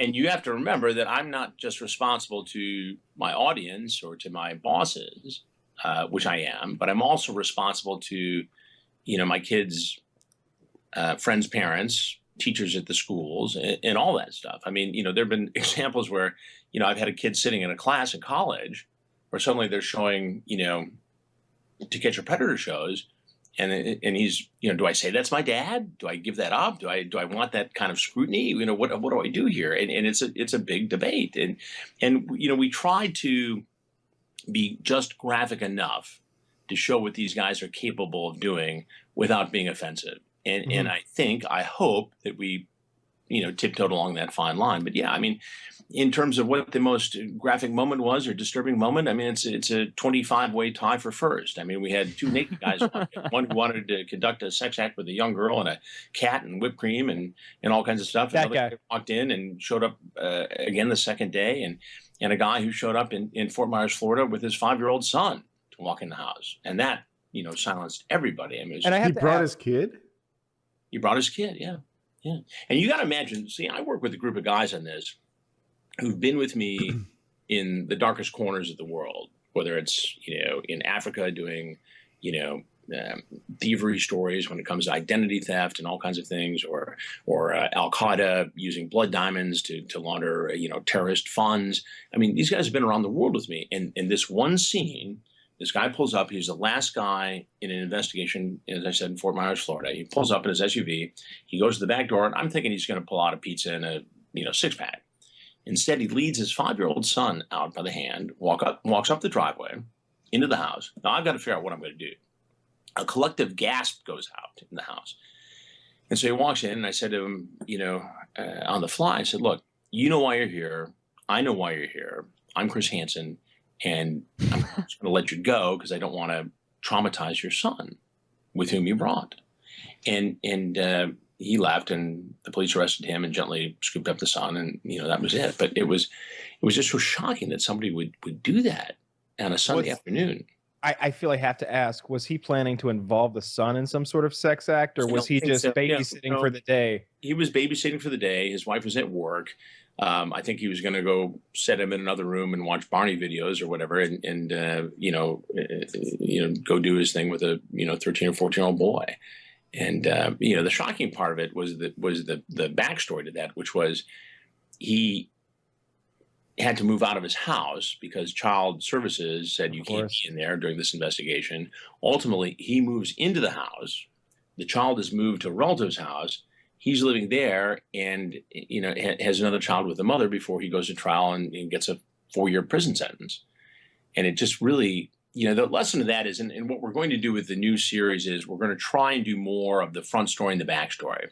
In other words, we're going to try to have more information about this person before they actually come to the house. So, we see a scenario where there could be surveillance and, show this person doing, if it's a teacher, we show them teaching. If it's a doctor, we show them, practicing medicine. We do whatever we have to do. And then you have more context. That's brilliant. It's coming from and doing. So that's, how do you gather it though? Like, we're going to have to do research, and we have a strategic alliance with LexisNexis and Security Solutions and other data mining outfits, and we're going to be able to do it. That's going to be brilliant. That's going to create a whole narrative. There's going to be drama. You'll be able to exactly. I mean, that's you going to be can excellent. watch the person, as much as we can, build into the situation. Now, in the past investigations, obviously we've been able to know something about the people. We knew the rabbi was the rabbi. We knew the doctor was a doctor. We knew the police officer was a police officer. But this actually gives us the ability to paint a better picture of who this and perhaps to follow them beforehand. Maybe you follow them to that drugstore they go to purchase those condoms, and that would be great as a viewing experience. Yeah. And I'm wondering, have you ever been so angry or upset with one of these guys that you're sitting across from that you've actually wanted to hit them? Like these when you hear what these guys are there for, and when you see there have to be some, because some of them have an attitude. It seems like there's just here, doing my thing. What's your problem? Oh, I'm just here to rape a kid. Like you have to want to punish those fucks. Well, I understand what you're getting at. I mean, my job is not to mete out punishment. My job is to get these people to sit and talk and get in their brains so I can better understand the way they think, so we can better protect our children. Yes, as a parent of 2 sons, did I sometimes feel a sense of outrage? Of course. It's not my position to get in a fight. I mean, I was more worried about, where are their hands? What do they got going on? Even though we had tons of security, and we will in the next investigations, there's a lot going on, and you're watching a lot of different things. You're trying to go through the transcripts. You're trying to engage the guy. I mean, anybody can jump out of the bushes and scare somebody and make them run off and create, 30 seconds of dramatic television. My goal with this, and with any other investigation I've done, is to get them to sit, talk, and get in their minds. And that's what we were able to do, and that's what made this and unique, and what will make the new investigation. So on the flip side of that, was there ever a time where you came across someone as you walked into that kitchen where you thought, oh, Jesus, like this guy doesn't look like a bad guy or doesn't sound like a bad guy? Was there ever a time where you came in and you wished this guy had thought better of himself? Like, well, I mean, obviously there were some cases where, you feel sympathy for these guys, and, they break down into 3 different categories. And I'm not a psychiatrist or an expert in this field, but based on my experience, you've got the hardcore heavy hitters who would be doing this with or without the internet. You've got this group in the middle who have a predilection for it, but wouldn't be doing it unless they had the internet and the addictive quality and the 24-hour access and, the anonymity, the 3 A's. And then you've got this other group, guys in the early 20s who are, not very social, and they see a 14-year-old girl online. They figure, well, there's only 8 years difference, and in 10 years it won't make a difference at all. And they go for it. Those are the guys who can probably be given probation and registration as a sex offender and computer monitoring and a rap on the hand and never do it again. The other guys, it's a different story. We had, 3-time offenders in some of these cases walk in. Well, you mentioned earlier the gentleman who came 2 days in a row, I think, it's absurd. Going at that point, what's the farthest distance or the greatest lengths that someone ever went to get to that house? I think we had somebody drive about 5 hours. I think it was the greatest, 5 to 6 hours. And that happened on a couple of occasions, from one side of one state to the other or from another state down. I mean, we had a guy who was actually a police officer in a small town at the Alabama-Florida border, who he'd been online all week, and he was just a really graphic chatter. And, some of these guys just chat and they never show up. I mean, probably 40% of them. So we shut down one night early for us because we'd worked till 3 o'clock in the morning, the day before. And we get back to the hotel, and suddenly cell phones are going off, and it's the decoy calling saying this guy just called from a payphone. He said he went by the house and it was dark. Now, there's no one switch to turn on the predator house. I mean, this takes a lot of engineers to put this together. So what ended up happening was the police made a traffic stop. And in fact, the guy was a police officer. He had a .38 caliber gun in his pocket. In his car, he had an assault rifle, a shotgun, and a .45. Hundreds of rounds of ammunition. And a video camera and an anchor and duct tape and bulletproof vests. I mean, God knows what would happen if he showed up. And people always ask, did you ever feel there was a time when you dodged a bullet? And I think, yeah, that was the time, Yeah, I can't imagine what the anchor was for. He would tie it to a body, perhaps, and throw it into a body of water. It's hard to speculate. I mean, maybe he had a boat. I mean, he was an outdoorsman. I mean, maybe he, wouldn't have used any of the guns at all. But that's true as well. To find out, As you laid out that laundry list, I was thinking I've got all that stuff in my car. Right. I was like, a 38, that's not that big a deal. The assault rifle was bothersome, though. Yeah. Yeah, exactly, Kyle. The assault rifle was bothersome. How do you feel about that? Well, it's definitely bothersome when you've got a pedophile come into the decoy house with one. You wouldn't want the story itself focused on essentially like utilitarianism, right? Like the needs of the many outweigh the needs of the few. So like we're going to obliterate. I'm gonna, well, at least in the comic, it was releasing a giant alien slug, thing. But in the movie, it's like we're basically going to like annihilate like a whole bunch of huge cities, New York and a handful of others. Okay. And like, millions of people are going to die, but like the world will have peace forever. So like countless billions now and into the future will never know war. They'll only know peace. So like small price to pay. Like it was a lot of things like that went into the actual story itself. So yeah, weird. I was going to say like I didn't work with Hiroshima and Nagasaki. That's a different scenario, right? Yeah, it led to the Japanese economic miracle. But and Die Hard. It would have worked. What was the other city? Hiroshima and Nagasaki. Hiroshima and Nagasaki. It would have worked. What was the plaza in Die Hard? Nakatomi Plaza. Nakatomi. Yeah. It would have worked if what had happened was that like a third party had simultaneously nuked New York, DC, Moscow, and Tokyo. And all of us in the middle of World War II, because that's the scenario that we got in Watchmen, so that like the Soviets and the Americans are like, whoa, I know we got our problems with one another, but somebody just destroyed us both. We got to get together on this one and time out all that communism, democracy. Let's just worry about aliens blowing up our key cities for a while and band together on this one. It's what I've always said, like in like the real world, like we need green people to hate. And suddenly it wouldn't matter about black, white, yellow, and brown. If there's some green motherfucker that comes messing with us, then we all have a commonality that we're human beings, but there's some reptilian pieces of shit coming down from Saturn that we need to be focused on. So fuck our politics, our gender identities, all of that. They are the issue. Did you know that conversation happened in the 80s? Yeah. Really? Yeah. Between Gorbachev and Reagan. Reagan actually asked Gorbachev in real life with seriousness, like, if we were attacked by aliens, would you come to America's defense? And Gorbachev was like, yeah, we band together in a situation like that. Yeah. Save the earth. Of course. Yeah. No, I mean, that's the problem that you have with that, though, is you're basically dealing with like loose affiliations. Because I mean, maybe it might be a little cynical to say this, but you could imagine like some alien race, like whether by visiting for benign reasons or by being like belligerent, but whatever the case is, they visit Earth, humanity freaks out, destroys them.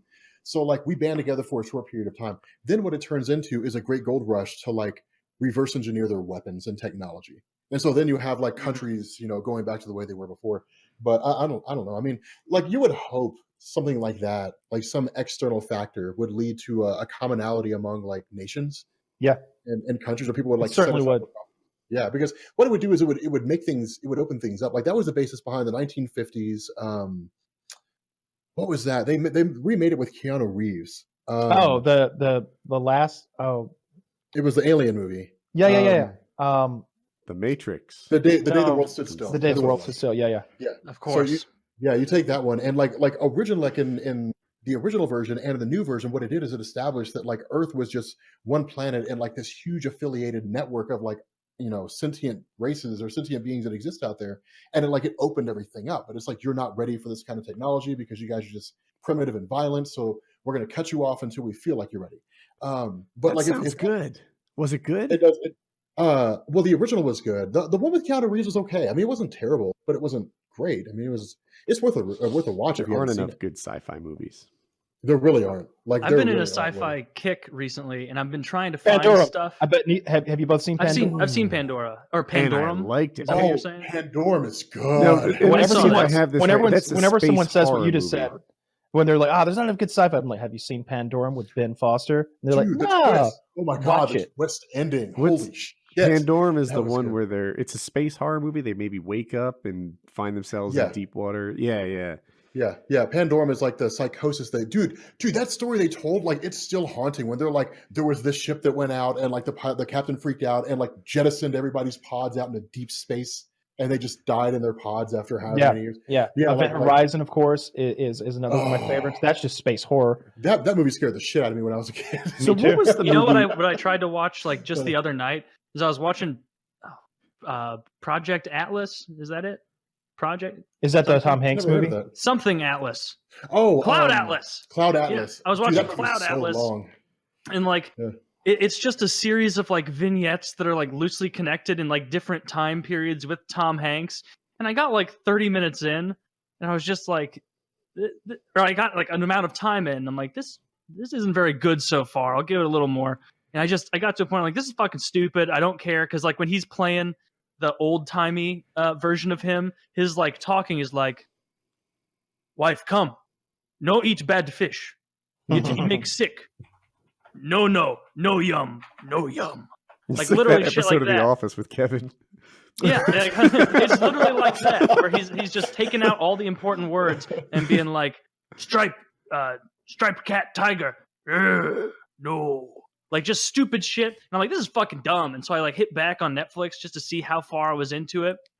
That movie is 3 hours long, and I am not going back to watch it. That movie fucking sucked, and the reviews were wrong. It was boring as shit, and it's not because I didn't get it. I get it. It's just shitty. So no. Do you guys not see watching The that. Passenger? It had Chris Pratt and Jennifer Lawrence. Passengers. No, I thought about it, but dude, so I saw the reviews for it, and it kind of turned me off to it. Passengers, in my opinion, is a good movie, right? It's not great. It's not the kind of thing you talk about a couple years later, but it was a good movie. I enjoyed my time in it. And then it might be Nerdwriter on YouTube, but someone on YouTube suggested a rewrite of it, which made it amazing. And basically what happens in Passengers is you follow Chris Pratt's character as he wakes up and then he's all alone. He maybe starts going a little crazy because he's so alone. Then he wakes up Jennifer Lawrence's character, falls in love, but he's lying to her about the circumstances that woke her up. And they're going to travel for so long. It's basically murder to wake someone up because like you're just going to spend the rest of your time with no human interaction except him. He decided to do that to her, whereas she would have otherwise woken up with the rest of the thousands of people on the ship and enjoyed the community in the life that she had intended. If they had started the movie with her being woken up and not knowing like the circumstances and him lying to her and her slowly figuring out what happened, it would have been amazing. I wish everyone could see this.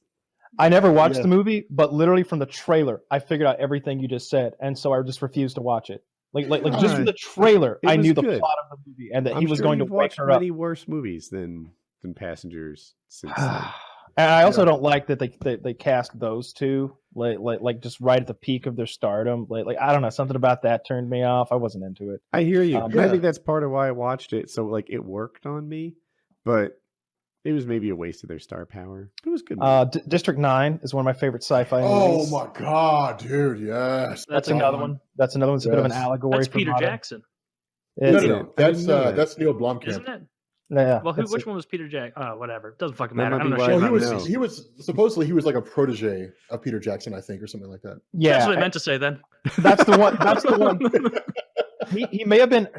So, who was it that they originally were going to have make the Halo movie? It may have been Peter Jackson making the Halo. It was movie. originally Peter Jackson, I think. That's the when the news connection came out. that you're maybe making there, because most of the sci-fi props used in District 9 are Halo movie props that got repurposed for that when the Halo movie fell apart.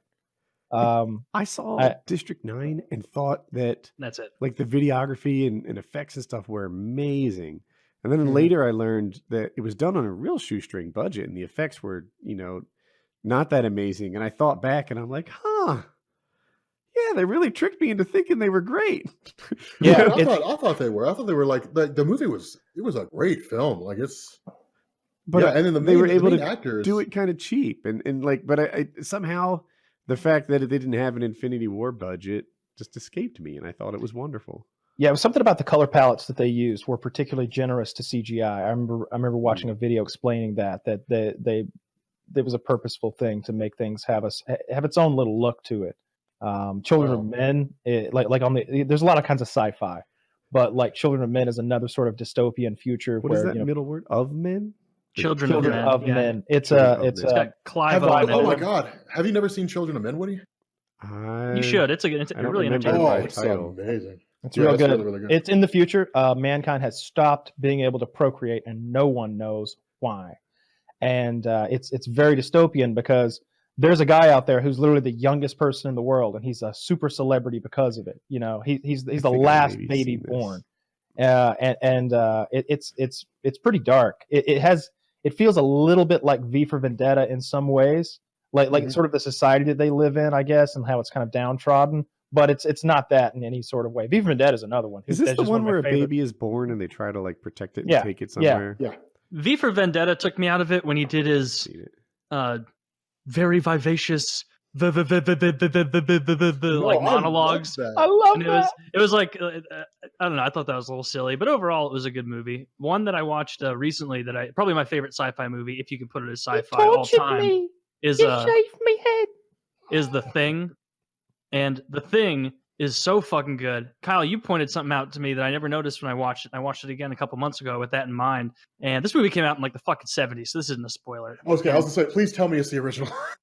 Yeah, the original one. Okay. And like at the very end, when they're sitting there in kind of the burnt out husk of some vehicle, and he's sitting down, and then the other guy sits down, and he reaches and he takes that bottle that was full of gasoline, and he takes a big refreshing swig, and then it goes to the other guy's face, and like then the movie ends. Kurt Russell's and it was like, oh, that was so fucking good. Like Kurt Russell's just like, figured it out.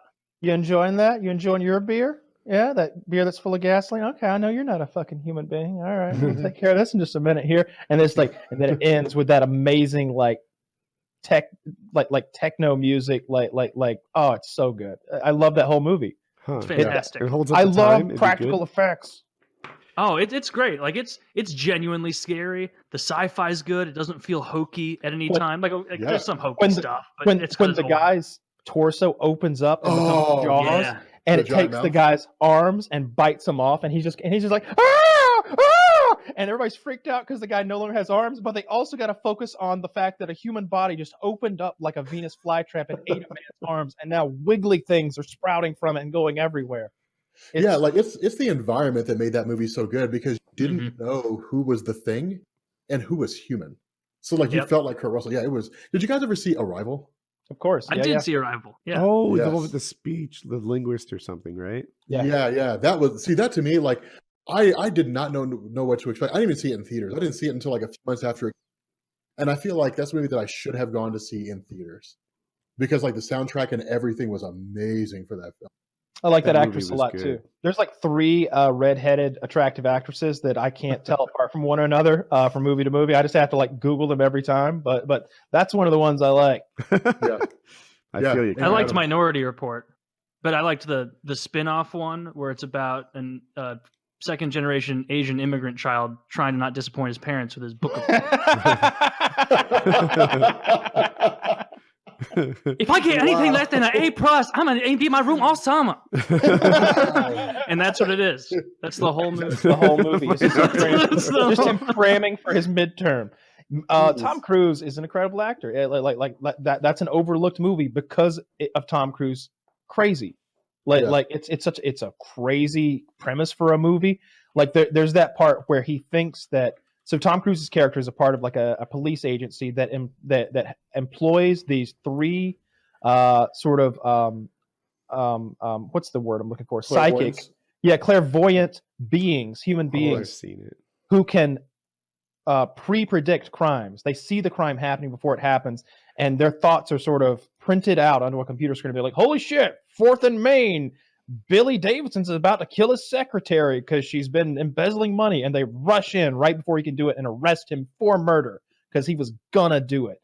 And so Tom Cruise's character, his son, was kidnapped, and he never saw me. It's like John Walsh, right? Like when his like 8-year-old son was kidnapped like a decade before, and he never found him ever. And so that's part of his character's psyche, and they sort of manipulate him into thinking that this is the guy who did it, and the guy's admitting to it, and he's like, "Yeah, I was gentle with him. I was gentle with him. He didn't feel anything. I did this and that, and then I put him in a barrel, and I sealed the barrel, and I floated it out into the water, and it sank. He didn't feel anything."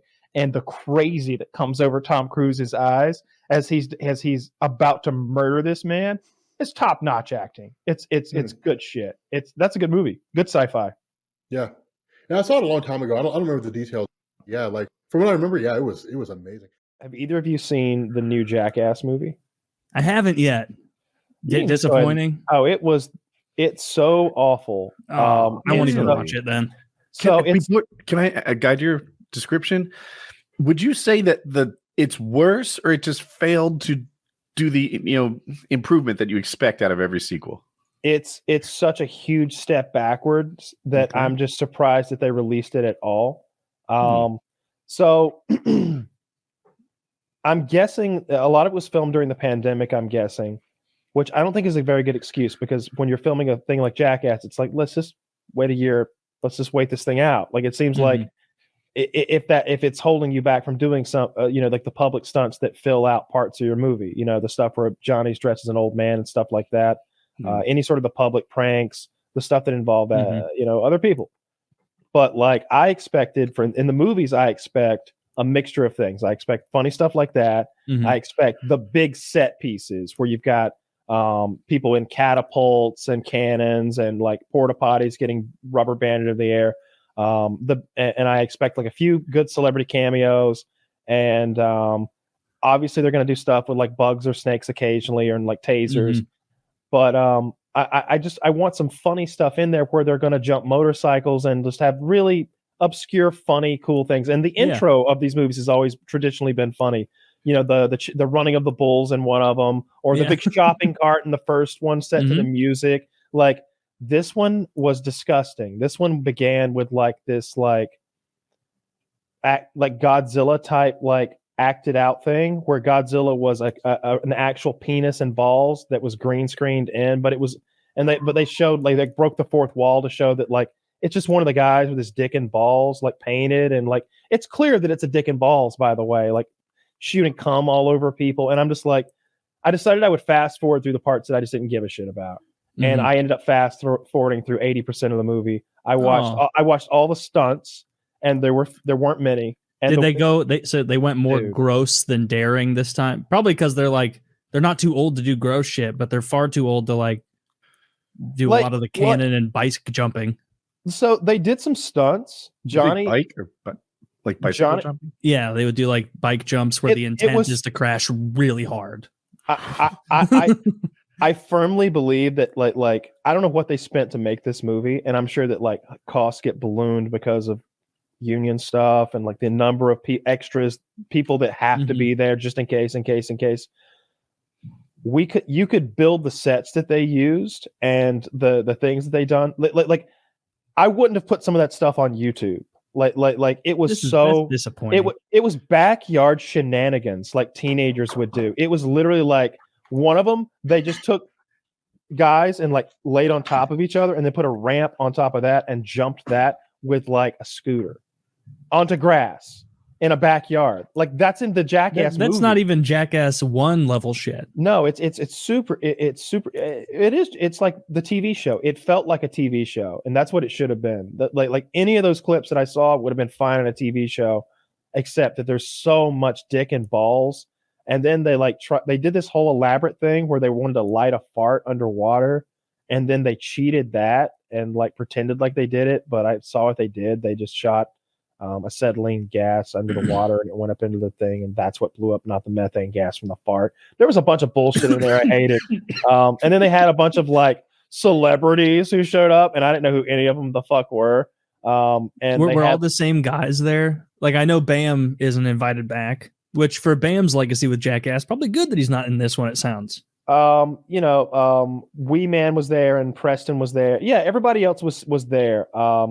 There was one thing they did, and again, like this is the level of like bullshit they were doing. They had a giant treadmill, like real wide, and they turned it on high, and then they all dressed up as like band members and stood on one side of it, and they jumped onto it facing perpendicular to its travel.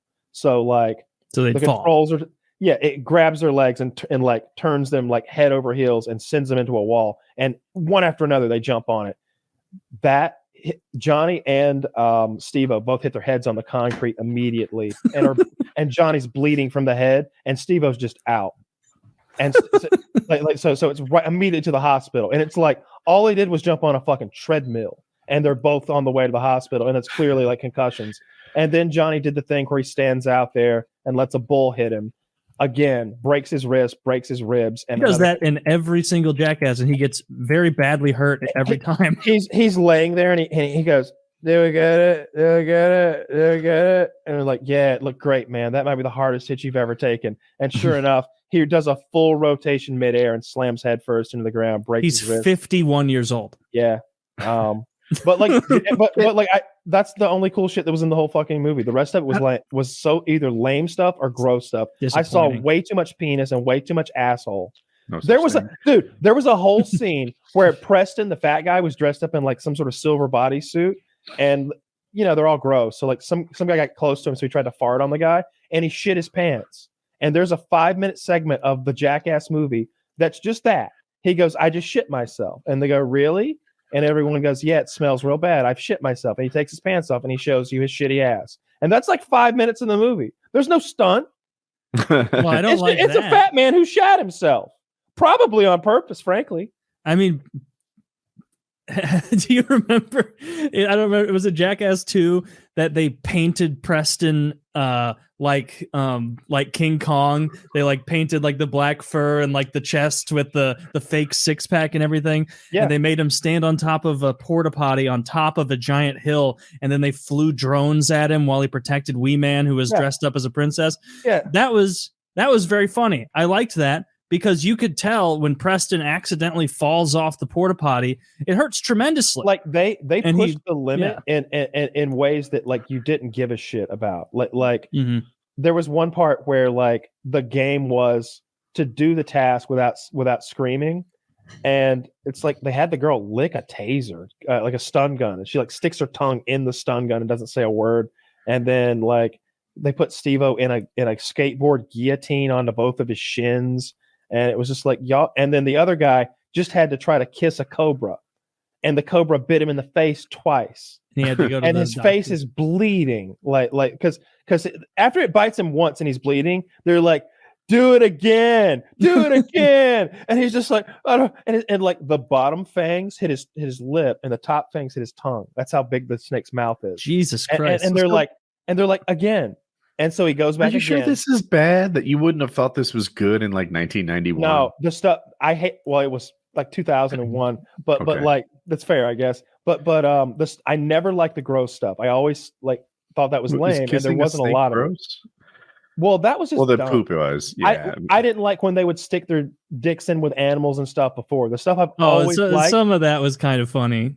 I've always liked if they're on a stunt, a physical stunt thing, like I'm gonna like on a skateboard, on a bike, motorcycle, car, getting launched from a thing. I like the comical stuff. When he took the car to the demolition derby, I died laughing. Little stuff like that. But I've never liked it when they get like giving themselves paper cuts or something weird like that. It's like, this isn't funny. I like just like the silly pranks the most. Like, and the ones that don't seem like they were just thought up. Like, I don't remember which Jackass, but it was like just filming guys coming into their like kind of HQ where they have their breakfast and everything before they start shooting, and they pull that giant hand the size of someone's torso, and they have it attached to like, the most powerful springs you could find at a gym, and like then they just invite someone to come through the door and they just let go of it, and it smacks all the stuff out of their hand. It's fun. I want to get mine in. I really like the shopping cart related stuff. That might be my favorite. It resonated with how dangerous it was to me, and how out of control they were about it. Like, there isn't really anyone who's good at being a passenger in a shopping cart. That's not a skill you can develop and work on. You're just fucked, and you're like, you see your awful future unfolding in front of you, and it itself is an awkward like obstacle that's going to be part of your crash. Yes, yeah. It's going to cut you. It's gonna hurt you. You pushed me into a median in a shopping cart way back in the day. That was going pretty good too. I was panicking. I was like, how well do you really know this guy? At that time, early 2011, not well at all. Not well enough to get in that shopping cart. I was like, I can't believe this dummy got in here. He's about to go for a ride. Let's go get kicked out of Walmart. No, that sucks that Jackass isn't good. I had high hopes. It's embarrassingly bad, and the new edition of like these other people is off. It's not good, and their pranks all look so terribly cheap. Like there's a lot of them that look so cheap. Like they're often in these like set houses that that have like particle board walls with like really cheap like setups. I like, arms that slap you in the balls if you push a button, and like there was one where they just put them in a room in the darkness, and they supposedly thought a snake was loose, and like it. Man, I fast forward through so much of it because so much of it like involved actual shit or like butthole or balls or just like I've never liked the poop stuff. Just doing weird shit. The human poop stuff is really disgusting, and I don't like it. Maybe I did laugh. Porta potty. Yeah, when they put Steve-O in the porta potty with all the dog shit, I did laugh a lot at that. And then they released him with a bunch of cords. and some of it looked fake. Like when there was a part where Steve-O went and got in a porta potty, and they just blew the porta potty up, and there was a little flash of fire, and it was like, nah, y'all set that up. He knew what was happening. There's no way they knew that's real. There's no way that you can safely blow one of those up. There's no way you put charges in a porta potty and they've just been in there all day. And who set the charges? Johnny setting explosive charges. You're telling me this isn't a union job with 3 professionals on the thing, and he didn't just go fire in the hole, fire in the hole, fire in the hole. Bullshit. To jump in, that's a thing that having either been on a shoot or two, or even just made YouTube videos, you become more aware of. You're like, who set these charges? Johnny didn't do it. This is a union task. Professionals did this. I'm sure they put diesel in there. This explosion means this to me. I saw the way the fire went. Like, Kyle sees that and knows how fake it is because Kyle's been on a shoot or two like this. I was watching this motorcycle thing, and you're watching dialogue between 2 people, but I am picturing a 28-pound camera on some guy's shoulder with a shotgun mic, or 2 guys wearing lav mics, wireless things, all that. That impacts the conversation. Like there was a part where Ewan McGregor's wife dropped her motorcycle, and he picked it up and said, "Oh, I'm so sorry that happened to you, baby. That's not fair that your motorcycle fell over." And she's like, "Look at him." And I'm like, he's mic'd up. Here's a camera. There's probably 2 cameras on him. He knows what's happening here. You stupid cow. You stupid cow. So are you crying? There's no crying in motorcycles. That was my favorite part from your you working with your wife on the bike, was when you asked. She starts crying, and you're like, "Would you cry if I were anyone else trying to teach you to ride a motorcycle?" And she, no. Like, why are you doing it to me? That is very alpha. I like that. Would you cry at Fridays? Then don't do it here. Jesus Christ.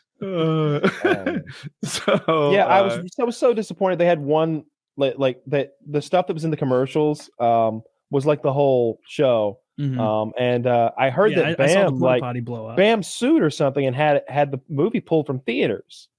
Because because of some contractual stuff or whatever, right? Like he fucked them all over. I watched. I don't know if that has anything to do with like what I saw. I heard finished he wanted product. to. I didn't know he was successful. Yeah, I mean, I read that. Okay. And anyway, I watched it on Paramount Plus again today. I was on there for $4 worth. All right, Kyle. Yeah, man, getting after it. Real dreadful movie though. Speaking of movies that are fun, it made me think of a movie I watched just last night that is not fun at all. I think it's on Netflix, and I was, Destiny doesn't know. When I play Magic the Gathering Arena on my laptop late at night and I'm relaxing, I like to have something in the background. Usually it's Family Guy, King of the Hill, old Simpsons episodes, but my favorite genre of film, I like campy, shitty horror movies. I just really enjoy them. Okay. And so I was like, I haven't watched horror in the background while I'm playing Magic in a long time. And so I kind of scrolled, and something suggested on Netflix, I think, was called The Girl Next Door from 2007. There's a 2004 movie that's very tame called The Girl Next Door, but this one was 2007 movie, and I'm like, I have never seen this before, and I imagined it would be on the tier of horror as A Stranger Calls or When a Stranger Calls, where it's like you get some spooky, you get a little thrill, but it's not gory, not vicious, nothing too bad. Yeah. And I was like, that's going to be my background movie. And so I'm started playing Magic, and the background of this tale is it's two girls. One's 18 and one is 13 that has polio. It's set in the 50s. So she's got those leg rickety things set up, and their parents die. And so they have to go live with their cruel, insidious aunt. And her aunt, she has four young boys, all like under 14. So those two girls come to live with them. And immediately, the first half hour of the movie is demonstrating how much of a bad parent and bad woman this aunt is. Because the first scene is she's like offering these literally 9-year-old boys and girls beer and cigarettes and being like, would you like a beer? Would you like a cigarette? And then she just like, one of the first scenes, they're all in the kitchen. She's just talking like about her pussy, like talking about sex to children. And like her young sons are getting like horned up over it. And time out. So what happens? I'm out. Keep going. No. I have a question. Yeah. Because I want to go take a piss break if this is what I think. I believe this is based on a true story. So everything that you're describing actually happened, just so everyone knows. In some form. No. I've read the court transcripts. This happened, and it's worse than what you saw. It's so much worse than what you saw. I haven't done that, but I did see awful. After I watched it, this is a real story. I don't like this story. It was the most upsetting thing I've ever seen on Netflix, and it was Jesus Christ. Okay, no, literally, and it it shows how dysfunctional and ridiculous the scene is with this woman, this aunt in charge, and she's kind of like hyping her own young sons up about sex stuff, and she leaves the room, and all the boys decide they want to tickle the 18-year-old girl who's coming to live there. And she's very reserved, very uncomfortable. She doesn't know the situation. So all the boys are over there tickling, but they're really just like groping her like tits and ass and stuff.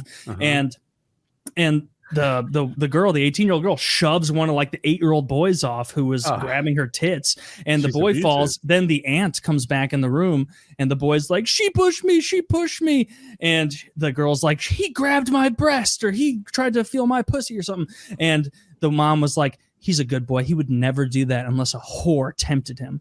And so and then the mom goes in the most evil fashion ever, she's like, I'm not gonna punish you, Angelica, whatever the fuck her name was. When you do something wrong, it's Susan who's going to pay for it. And so then the woman takes Susan, the polio-ridden 12-year-old, and beats the shit out of her. And so then like the girl realizes like, oh my God, I need to get out of this situation. The older girl, like my young sister's getting beaten. This is horrific. They go to a baseball game the next day, and the boys plus the mom, they kind of notice at one point, the older girl goes to talk to a police officer.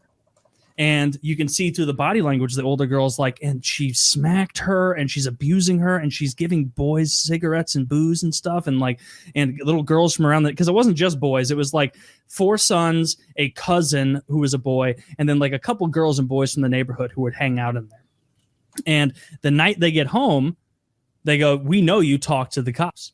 You're going to go in the basement and we're going to chain your hands to the ceiling and you're going to stand there on 3 books, or we're going to kill or beat the shit out of this girl with polio. And so she goes down there, she gets chained up, and they go down there. The afterward, the polio girl's not there. The family, the 4 dysfunctional being fucked with boys by the mom, and the mom herself, the aunt, is like, she's a whore. I bet she fingers herself. I bet she's fucking playing with her pussy. And then the boys are like, yeah, she's a whore. And these are 8, 9, 10-year-old boys. Like, she's a whore. And I'm watching at this point, magic is by the wayside. I'm locked into this movie. So you enjoyed the movie. I'm like, what the fuck is going on? And then she tells her like 11-year-old son, like, she needs to be punished. She's a whore. Yeah, she does. And then she's like, what do you want to do with her? And like talking to her like 12-year-old son like that. And he's like, I want to cut her clothes off. Jesus and he's Christ. Like, cut her clothes off. She's a whore. She deserves it. And so he goes over there and is like cutting her clothes off, and she's like crying, and he's like talking about wanting to finger her pussy and shit. And she is. I'm not exaggerating at all about this fucking movie. Act like this is all cool. It's called the girl. It's called The Girl Next Door. How am I supposed to know this is what the movie is? And then they cut her naked and everything, and then the mom is like, I bet she's given blowjobs to boys before. You know what we do to girls who do that? She starts burning her with cigarettes. Just burning her with cigarettes. The girl is like screaming, crying, everything. And guess what? It amplifies from here. It gets a little more intense. A little burn play, enough. Taylor. I can't believe so they literally go back upstairs. The boys come back down in the middle of the night, and the girl is like chained up, hasn't had water in 2 days. And the boys come back down. It's like a 9, 10, 11, and 12-year-old. They come down and they're like, I want to, mom's going to find out. Mom's going to find out if we touch her. And they're like, shut up. We're going to touch her anyway. And so they like start threatening her chained up, a 14-year-old or 12-year-old being like, I'm going to finger your pussy.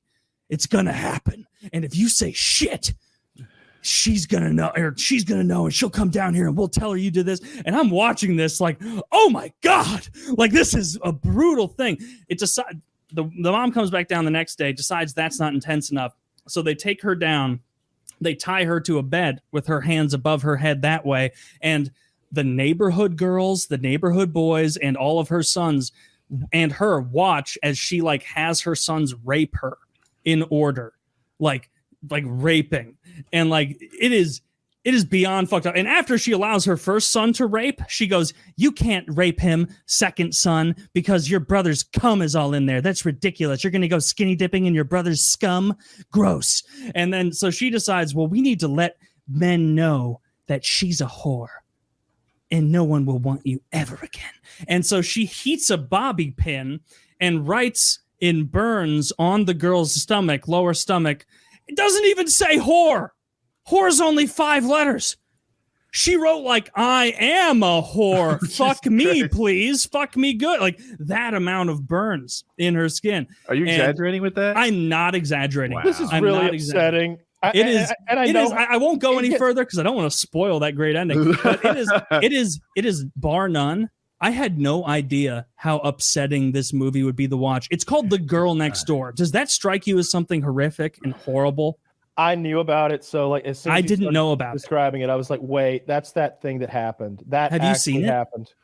I would not know. No, I would not watch the movie. I know what happened, and it's much worse than what you're describing. It's and there was also the part after the writing on the stomach where the mom decided this is horrible and she's a whore, and she starts giving a little monologue in front of all the boys and neighborhood girls. She goes, there's only one little place that makes a woman want to have sex. And if you get rid of that place, why are you then it no longer wants to. I'm telling the fucked up story, dude. And I feel like you're like one of those movie recap channels on YouTube where I've gotten like All What the is fucked the up place? I don't the understand. where place this is the headed. clitoris, and then the woman uses the ant uses a blowtorch to burn the Jesus. woman's clitoris She ruined her off. clitoris? And then the woman dies. She dies at the end of her wounds, almost mercifully, how bad they were to her. But I was like finishing up that movie and the credits were rolling, and I was like, there's no world in which this is appropriately called The Girl Next Door. Like, give us a real horror story, because there's another movie called The Girl Next Door, and it's about a silly little phone call. Like, there's no reason for this. But this ruined my evening. It ruined your evening? The whole night. Like hour late tonight, I'll be thinking about this again. It's so awful. It's so awful that happened. It's one of the most, and it's not a movie that relies on the gore and stuff. It's more just the thought and the knowledge of what's going on. It's truly upsetting. And I watch a lot of horror. It is rare for me to find a horror movie where I'm like, oh no. But this one did it. So I guess hats off in that way. But it didn't scare you. It just like disturbed you. It was just gross. Yeah. It really makes you like feel. It makes me feel worse to be a human, if that's what we're like. You know what I mean? It's like only some of us, a small percentage are. But that's what I'm saying. Like some of us are like that. Like I'm one of those things, and one of us is like that. Like it's just it makes us all lower. It's so awful, and it's terrible. I think I saw a post on Reddit once, like one of that described like what happened, the whole thing, and I read it. I don't want to read that.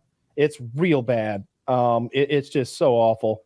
I don't like that story at all. That might be my least favorite story.